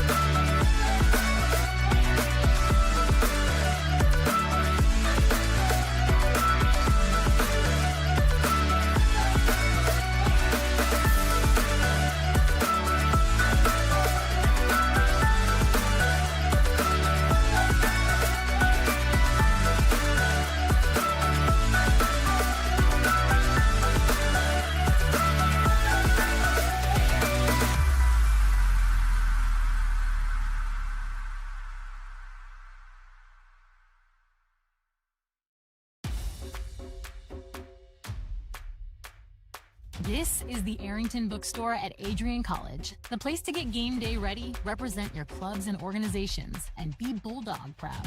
With a wide selection of merchandise and a smile at every visit, stop by inside the Kane Student Center to pick up your Adrian College wares and make it another great day to be a Bulldog.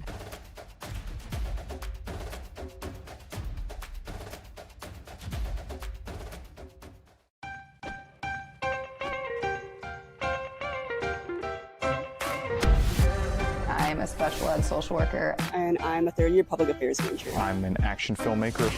Jevi is like a consolidated platform where I could have focused information in a couple swipes. You can be another small voice that adds to a beautiful space. That's what I'm here for.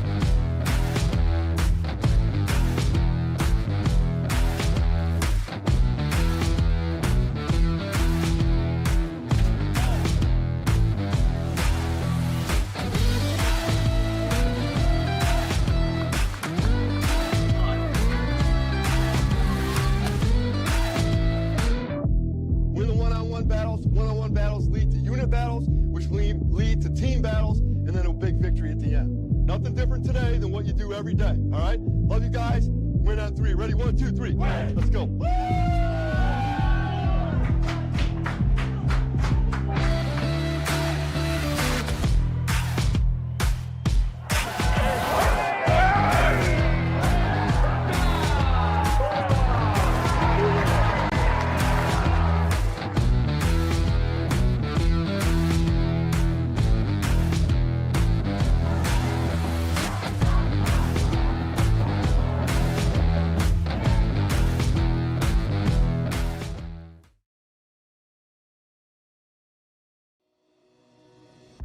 Hi, I'm Aubrey Morgan, the current student government president here at Adrian College. I chose Adrian College because of the campus size. Campus feels like a fun, energetic community where everyone knows each other. If you want to see what Adrian has to offer for you, you can schedule an in-person visit at adrian.edu/campus-visit.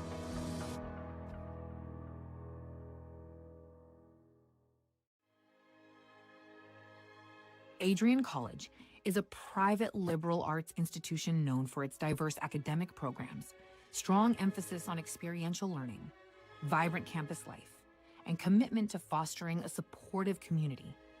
Want to visit Adrian College for yourself? Visit our website at adrian.edu/campus-visit.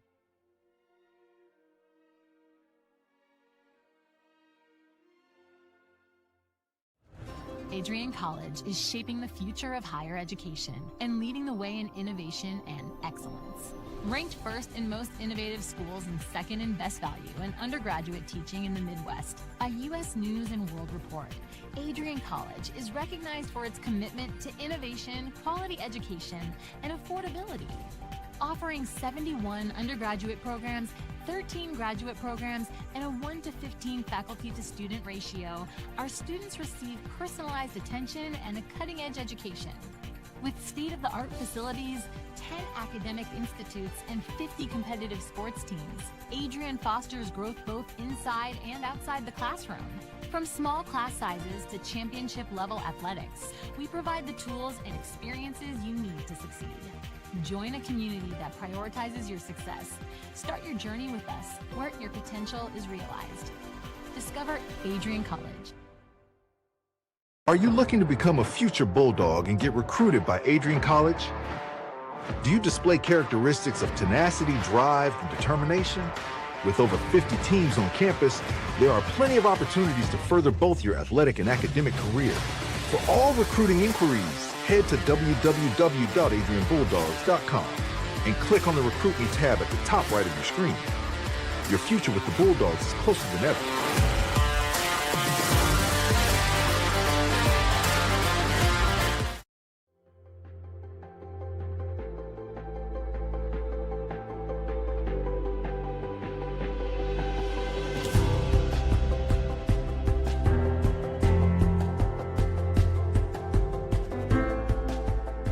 diploma you will receive symbolizes your efforts and distinguishes you as a highly educated person.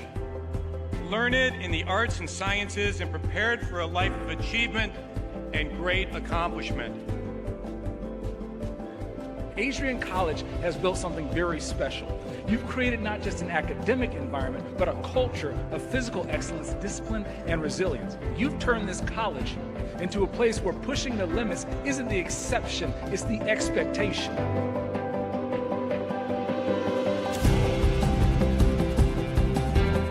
We leave here with countless memories, loyal friendships, and moments that have shaped our character far beyond what we could have imagined when we stepped onto campus. So now, class of 2025, we've come a long way, and I know as we step into this next chapter, we'll step into a new exciting adventure. I know we will do so in faith, in confidence, and in gratitude. Thank you guys, and congratulations, Adrian College, class of 2025.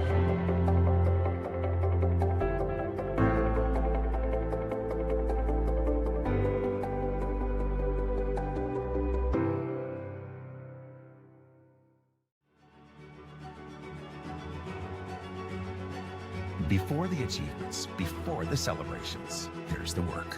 Early mornings, late nights. Every challenge faced, every extra effort made. Every victory starts with preparation. We value leadership, resilience, and innovation. No victory without work. Because success isn't given, it's earned. Welcome to Adrian College. If there was one word I was going to use to describe the communication arts program at Adrian College, it would be unique. Students find themselves on the radio, in front of and behind the camera, and directing their own programs. Students learn in a personalized environment that sets them up for a world of opportunities. Are you ready for your moment in the limelight? Learn more about the Rush Communications Center and Adrian College's communications program by visiting adrian.edu today. Welcome back inside the Arrington Ice Arena through 40 minutes of play in this Friday night NCAA matchup. It's the Raiders of Milwaukee School of Engineering and your Adrian College Bulldogs. Alex Sherman, Tyler Ackerman up here in the booth. Happy to have you all rejoin us here on ACTV. Our score 5-2 after 40 minutes of play. That was a great period by the Bulldogs. Certainly better than the first because they didn't give anything up in that second frame, but got 2 extras on the board. Those helpers coming from Frank Tefelsky and Theo Troon as we have a 3-goal lead heading into the third period. We'll take a look at some stats after 40 minutes of play. Got 31 shots to 18 in favor of the Bulldogs. Again, MSOE leading in the block shots category, but it's really been the power play for the Bulldogs going 2 for 200% tonight. That's been taken advantage of. And the face-off percentage a little bit better than the first period and those stats. But the big thing, again, is those power play goals are so important and to take advantage of the time when you're a man up. MSOE not being able to, going 0 for 1 by the Bulldogs 100%. Well, if Bulldogs are going to continue this effort, we talked about sort of what the Raiders would have to do, and it's try and distract the Bulldogs from their game, maybe be a little bit more physical in the open areas of the ice. But I think the simple answer for the Bulldogs, they just got to defend, stay out of the box, just keep ripping pucks on net. Clearly they're able to find a way. We saw that goal from Frank Tefelsky, which some 30 minutes after it's happened, I still don't know how it went in. But repeat their efforts from the second period and find a win at the end of the day. Yeah, there's no reason to change up any of the strategy that you're going into this third period. You know, some teams are like, okay, now I'm going to play passive, like a defensive 1-2-2 or a neutral zone trap because we're up by 3 goals. There's no need to do that. You're dominating the offensive zone. I talked to some of the fans, and they said they were on the left side, and they had to watch all the way across the ice because there was no action on their side of the ice. So keep on going in the offensive zone, and the best way to not let up a goal is keep the puck 200 feet from your net. Well, we'll see what happens here in this third period. Raiders and the Bulldogs getting set to continue action.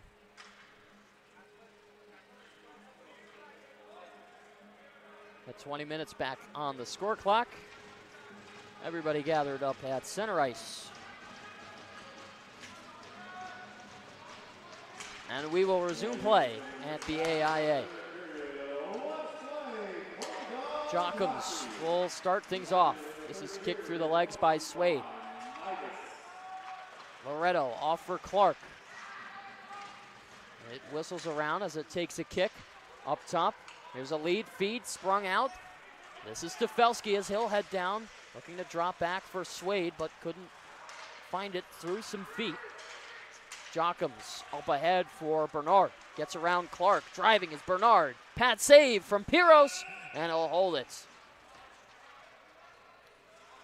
I think Bernard was trying to get that puck to the middle, but it was Piros that was aggressive with the stick and being able to control that puck.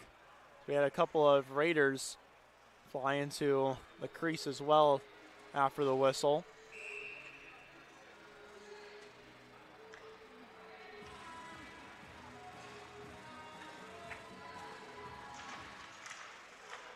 Jacob will play back for Summers.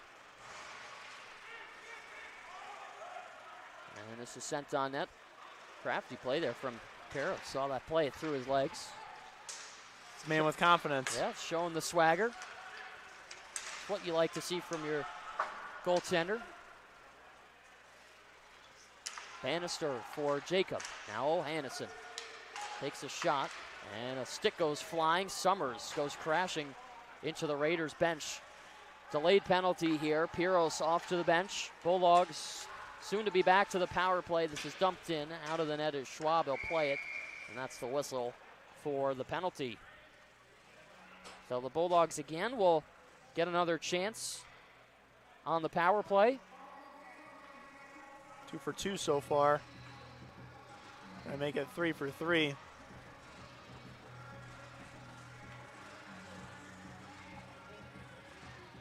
So it's Yee that's going to the box for a rough.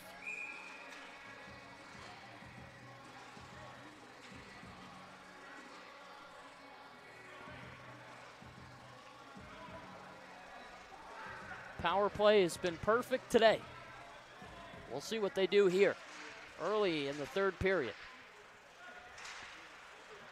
Troon had an arm around his neck, and in the process, the Raiders will send it all the way down. A pirouette from Piros as they'll slide it back for David Clark. Here goes the assistant captain with a lot of speed as he's driving the middle. Amsball had it taken away from him. Now all alone, this is Bernard in on net, slides it through the legs of Troon, and it's pushed aside by Piros.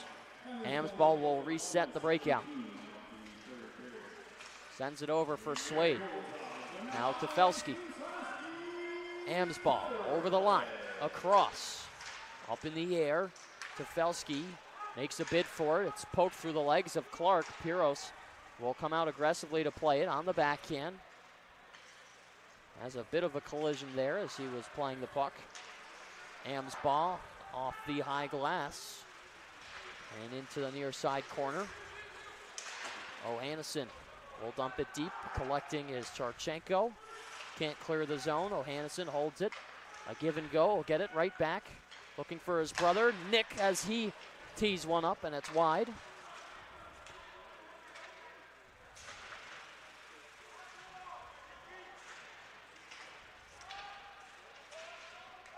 Saney is able to jostle it loose up top. Great pass to O'Hannison. Here's Summers. Shoots off of Nienhaus. It might have hit his glove. That certainly was in the right spot to be shot. Summers is wide open, trying to find the angle, but it jumped over his stick. Saney again with a drive, and it stays out. 15 seconds left here on the power play. This is around for Summers. A good keep-in up top for O'Hannison. Shoots, blocked off the back of the leg from Hughes, and the Raiders spoil the party on the power play. Bulldogs now will be at 2 for 3 on the day, which, not for nothing, not bad at all.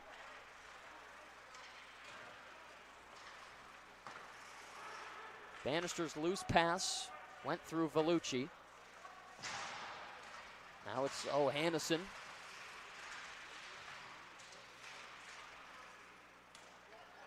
Walking the line, that's Ethan Mann.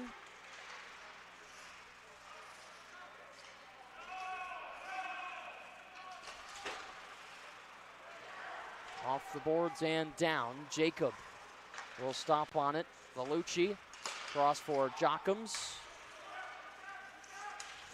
Here's Jacob, gets taken out. Thought maybe there would be a call there for that. Quick shot, shouldered away, saved by Piros. Hard hit from behind. Lovastek jumps in the mix. Everybody piling up in the corner.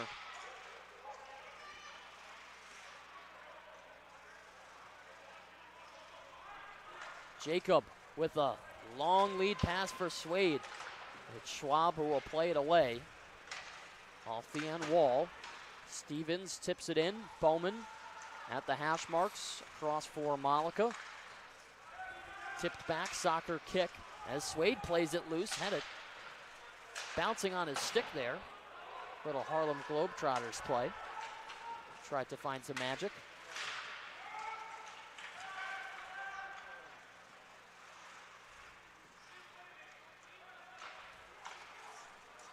Malika to Tefelsky. Off the boards.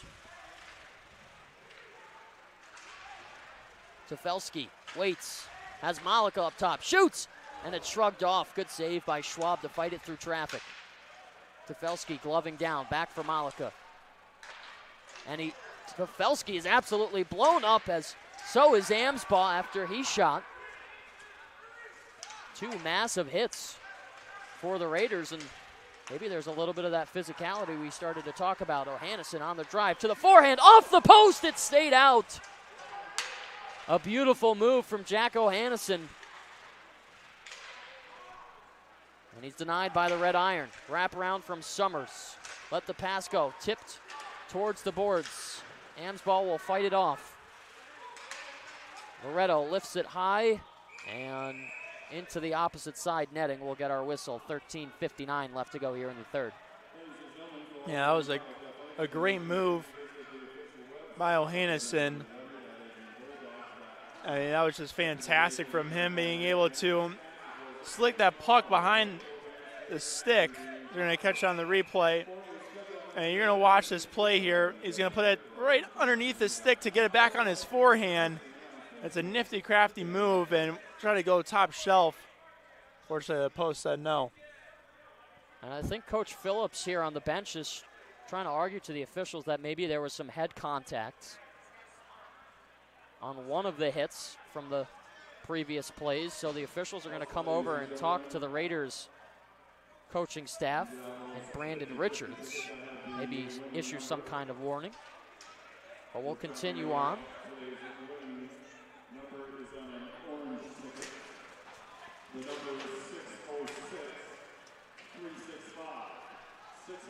Here's Clark wrapping around, sticking his feet. Lost control of the puck. Bottom of the circle, across for Loretto. Up ahead, tipped sky high, and Loretto will work it for Clark.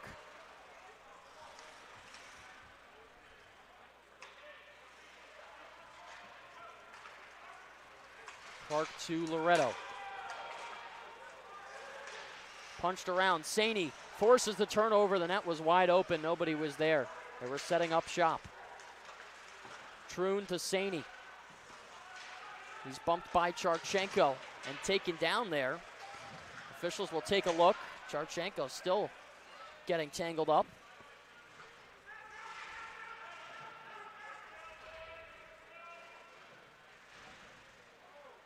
Some pushes and shoves on the wall as nobody can break it free.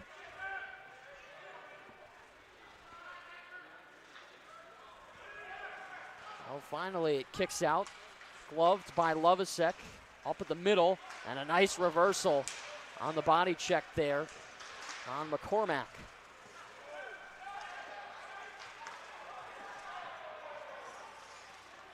Here goes Jacob. Up and around the boards. Jacob. All by himself as it's taken away. A nice play from Vellucci. Slips it through his legs. Hughes. Up top now to the slot, Jockums. His shot is blocked, off to the races. Here's Deeb all alone, shoots, and it's wide. The rebound can't get put home. Arm is going to go up here, and there's going to be a penalty. Hopefully the Bulldogs realize they're going to the power play. They don't need to get involved anymore.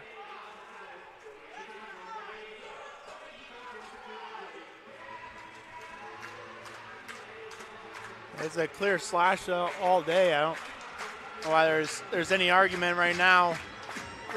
So the player. It's going to be Cole Belke. Yep. And I think this is the hit earlier that the Bulldogs didn't like. And yeah, that's what Coach Phillips was talking about in the second one. A little bit up high. None of those drew calls, but there was a penalty on the last play, so the Bulldogs again will get their fourth opportunity at the power play. Yeah, especially with a defenseless player like Tefelsky there. He didn't even have the puck.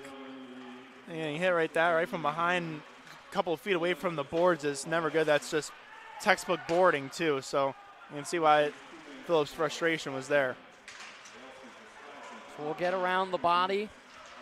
Ethan Tomes, a good stick check, takes a tumble, and Piros moves it over for Summers. Summers drops back for Ryder Nienhaus. He's got room, leaves it for Saney. They crisscross for O'Hannison, back to his brother. Summers to O'Hannison up top, back for Summers, takes a look, shoots, deflected high and wide, and up into the netting. A good stick on the PK killers for the Raiders. As you can see it, what I really like about Summers' play there is he takes kind of a loop by that blue line, so he goes downhill with speed. You'll see Tefelsky do the same thing on this unit, and because of that, he's able to walk in on one of those shots, but unfortunately for him, that one was just blocked.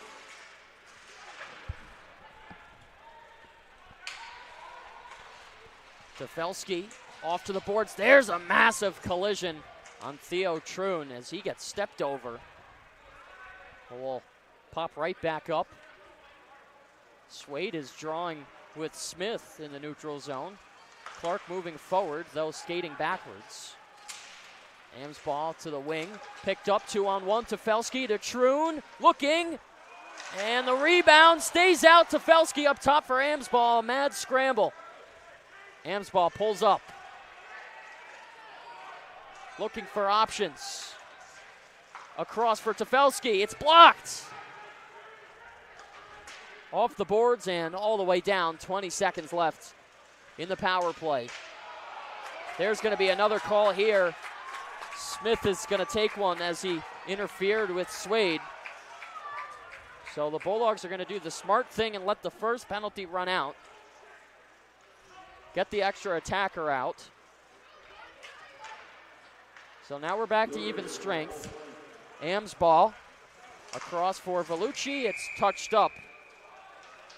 And the Bulldogs will head back to the power play. And of course, just a reminder, all ACTV broadcasts are fully student ran, as we'll give a great shout out to our crew here today. Of course, myself, Alex Herman, and Tyler Ackerman, our director, Sean Whitmer, and our camera operators, Remy Gilniak and Anna Kier, as well as on B-roll duty tonight is Gabrielle Broom. So 9:53 left to go here in the third. One penalty expiring, another beginning for the Bulldogs. Were unsuccessful on their last two. We'll see what they'll make of this chance here. I would like to see them give the puck to Patrick Saney. Me too. O'Hannison to Summers. Back for O'Hannison. Everybody playing catch.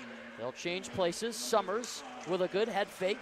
Back for O'Hannison. Takes a look. Shoots. It's blocked. The backhand doesn't go. Saney trying to turn on it. To the slot. Now to Summers. Back up top to the point. In the middle is O'Hannison. Askew to Summers. Summers. Shot. He gets blocked and sent low. Summers at the blue line. Cross for O'Hannison. Walking. Takes it to the outside. Now up top for Summers. Looks, the one-timer. Saney just barely put it wide. Had eyes on it, but couldn't get it. Summers, here's Saney again. To the net, shoots, it stopped. Might have been deflected in front. Tried to be cleared, 60 seconds gone. It's bodied down by O'Hannison. A great play, and the Bulldogs are able to keep it in. How about this play from Saney? He looks to the net. A fantastic pass and an amazing save by Schwab. The rebound was loose. There's going to be another call here, and this is going to draw some attention. Nienhaus stepping up for his fallen soldier.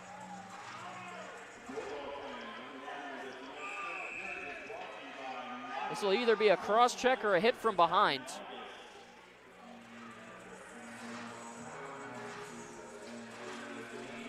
Either way, that long as Nienhaus isn't going to the box too, which it looks like he might be.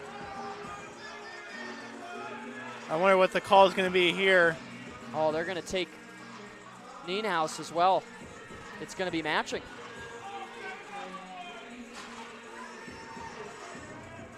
It's really unfortunate because the Dogs would have been 5-on-3, but out of respect from Nienhaus, it's the right play to defend your fellow linemate that's just been hit from behind 2 feet away from the boards. And I just wish that conflict didn't arise enough for you to get a penalty. So what could have been a 5-on-3 will stay 5-on-4. This pops up into the air. They say that it made some contacts with the overhead lighting. I don't think it touched anything, but oh well. Unless it was the actual ceiling.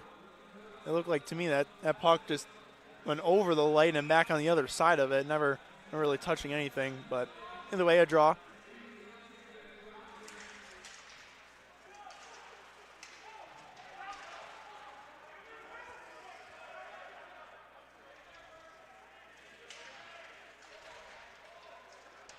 This is locked up in the corner, 25 seconds left in the 5-on-4. Full dog pile on the wall. Ropke giving a shot there to Amsbaugh. Still not loose yet. Finally it comes out. Tefelsky will keep it in with 10 seconds left. Slid across for Clark. We'll rip it around. Swade looked to catch it on the boards. And we're back to even strength. Out of the box comes Smith. Here's Swade. Great passing. Tefelsky just shelves it wide. Swade with a follow-up hit. Out of the zone, here come the Raiders. Spun around was Troon. Great move from him.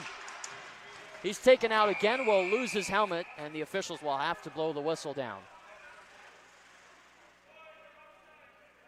So another twist. He had a couple of spinoramas there, with that last one he kind of got clipped in the feet. I don't really necessarily know how his helmet flew off. Maybe just the speed of the spinorama.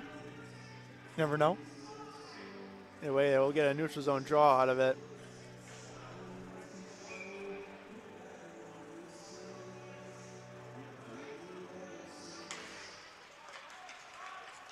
This is worked back.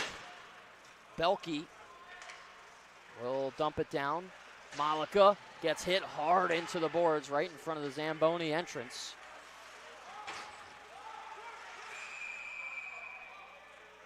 And saying this is called down for offsides. Yeah, I think that puck just barely went out of the zone, and the Raiders that were already in the zone didn't necessarily notice the official calling it to be offsides.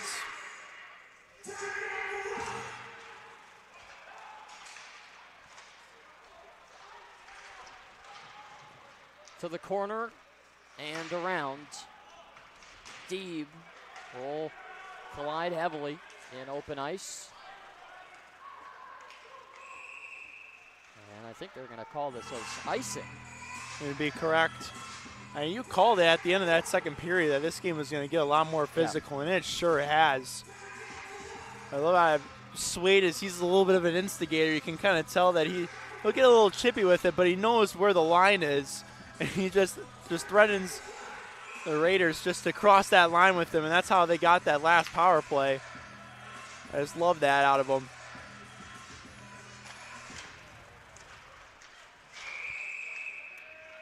off the line and out.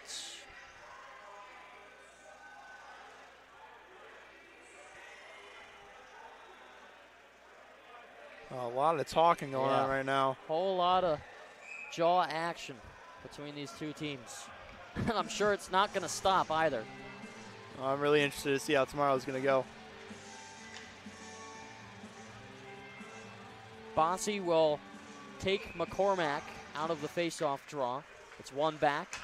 Jacob to Bannister, tried to find a shot, but it's stopped by Charchenko as he pulls it around the boards, peeling off. There's a backhand, stopped, and Deeb gets twisted into a pretzel. He's also been a part of the action. There's been a lot of yapping for that last whistle's blown, and right now he's yapping some more too. Oh, Lucas Deeb, the freshman from Chesterfield, Michigan, trying to make a name for himself in this lineup and get into future games. Nothing wrong with that. He's got to do it the right way, of course. And I think he has so far.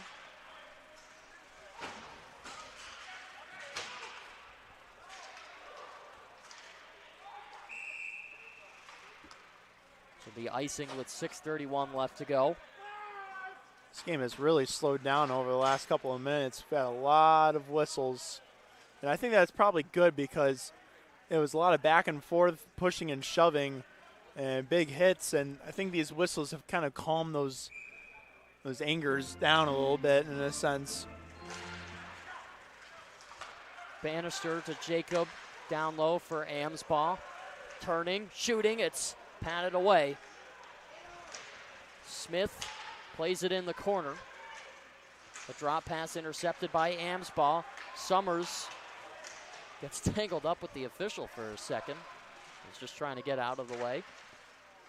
Summers back for Bannister. Will walk the line. Shot tipped wide. Certainly got around. As Summers to the front. Amsbaugh wide open on the back door. Jacob gets around a hip check. He's been very active in stepping off the blue line and acting as a forward today.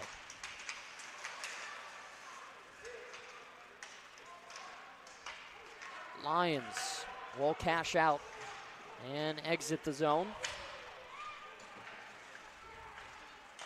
There's the fake as Summers takes it through the pile. Nearing 5 minutes left to go, and it's offsides. We'll get a neutral zone draw. I think the Bulldogs are asking for a lot more calls here. As you're going to see this one, it was kind of just a tangle up with Jacob. And you can see he just kind of wraps himself around and just pushes him and kind of grabs a hold of him. But I don't think you're going to get much out of this referee crew anymore if you're a Bulldog, especially up by 3 with 5 to go. Sometimes they just want this game to get over with before it gets too out of hand. Offensive zone draw here, played back for Bowman. Scanning the surface area. Pitch down low for Lovasek as he's run into the boards. Saney duking his way around. A little 360 from Lovasek as he's free.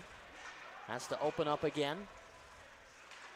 Troon down low for Saney. The wraparound was right there, but it slid off his stick.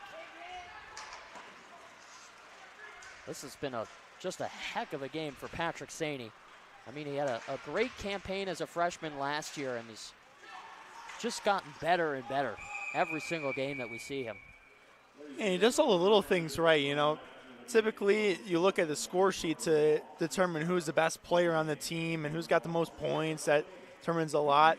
I've seen he's got that, but just watching him play and the aggressiveness that he has to get into the little areas of the ice and make the smart, right plays is just so intelligent, too. That's what I really love about his game. There's the dump in, stopped by Piros. Lovasek to Clark, all alone, way up ice was Stefelski, was hoping to get that home run pass. It's Clark who slows it down and circles back. Swade will touch up just beyond the center ice red line. Along the wall, it's Jochums. Skimmed around and a great hit there from Tefelsky. It's loose for Swade. Tries to dance for it. Lost it between a pair of feet. And now out this puck comes for Ethan Mann. Takes a stumble for a second, but recovers. Has help behind him from Jones. Up ahead for Peters. Slapping it through the bunch is Swade. Up and out here. And Clark jumped over the puck. That could have been bad if he made contact. Would have been too many men.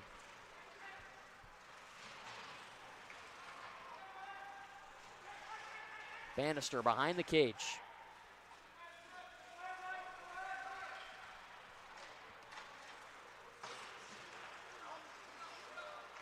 Deeb will take his time with this at his own blue line. Passes up to the red line, now to the blue. Bannister. Return feed for Deeb. Off the boards for Jacob. Tried to lay into that shot, but whiffed on it. Nienhuis. Backwards for Bannister. Raiders are changing.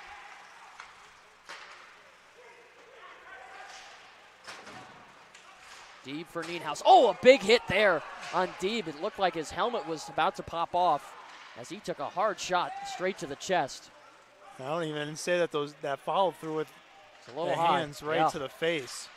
I mean, we got a great vantage point of that one. Might have been the whiplash, as I think we'll be able to take a second glance at it, but there is going to be a penalty here. I think it's going to be against the Bulldogs, surprisingly enough. Yeah, I think so too. I mean, Jacob's a load of hurt. As we're going to see if we can see that hit one more time. See if it's whiplash or head contact here. So Deeb pulls off. Ooh, that's close. Yeah. It's close. I think he got him in the chest and he wasn't expecting it. I'd agree with you. Well, that was a ferocious hit there. And always sort of tense up. You hope everybody's okay with those kinds of collisions.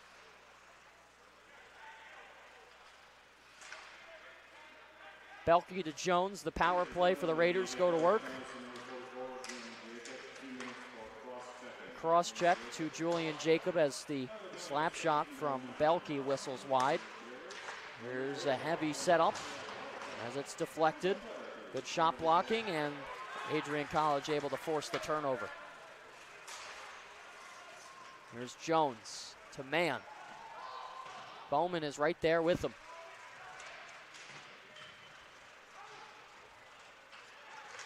On the near side, playing for it. Piros with the save. The puck is loose. Where is it? Piros was out of the net.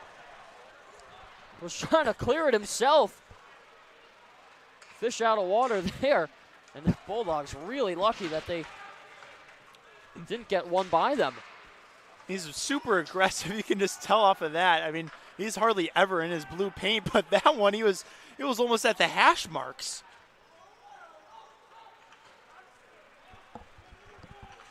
Here goes Smith to Bossy, who can't control it. Up the boards. Tied up, 1-on-2, now 2-on-2. The numbers evened up. A fan on chance. Moved over for Smith, and it's deflected over the line.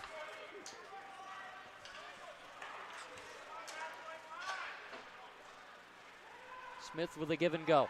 Now to Hughes. Clark will play him. Turns to the backhand. Tried to fire it to clear the zone.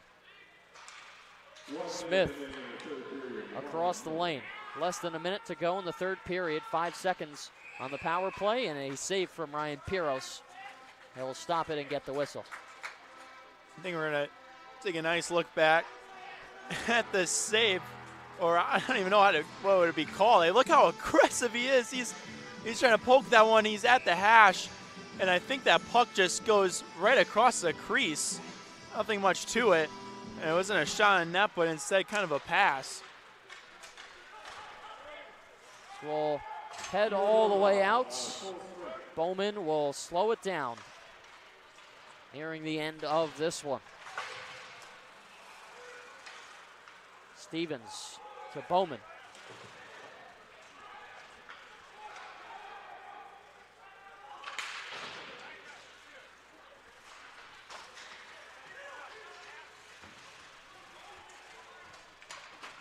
Up ahead, here's Saney.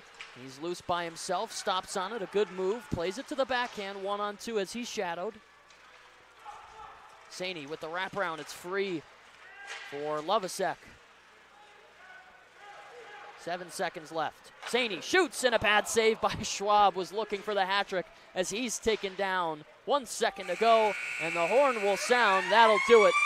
The Bulldogs come away with game 1 by a score of 5-2.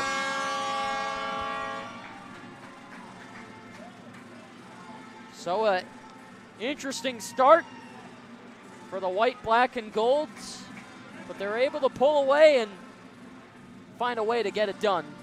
Yeah, it feels like that first period was a while ago, but at one point the Dogs were down by 1. They were able to climb themselves to tie it and then go back down by 1 again and then tie it, and that was it for MSOE as Bulldogs took full control after that.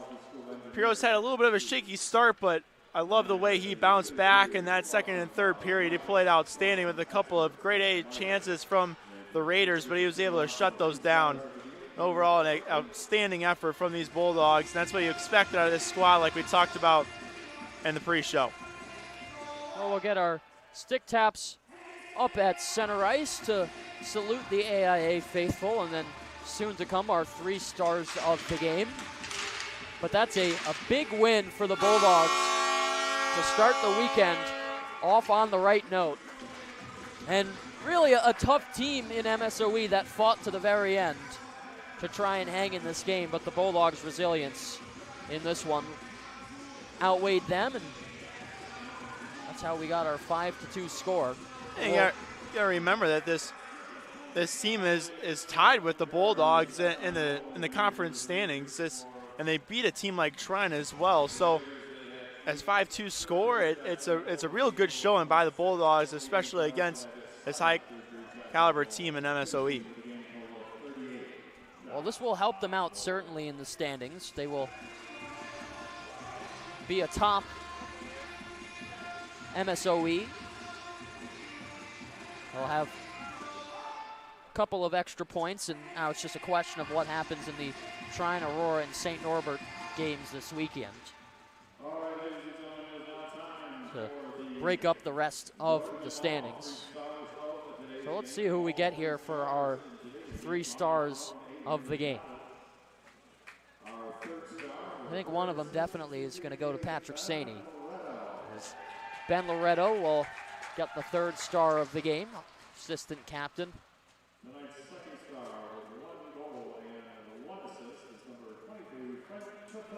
I would agree. Frank Tefelsky, the number 2 star of the game. And Patrick Saney, well-deserved. This guy was absolutely dynamite tonight.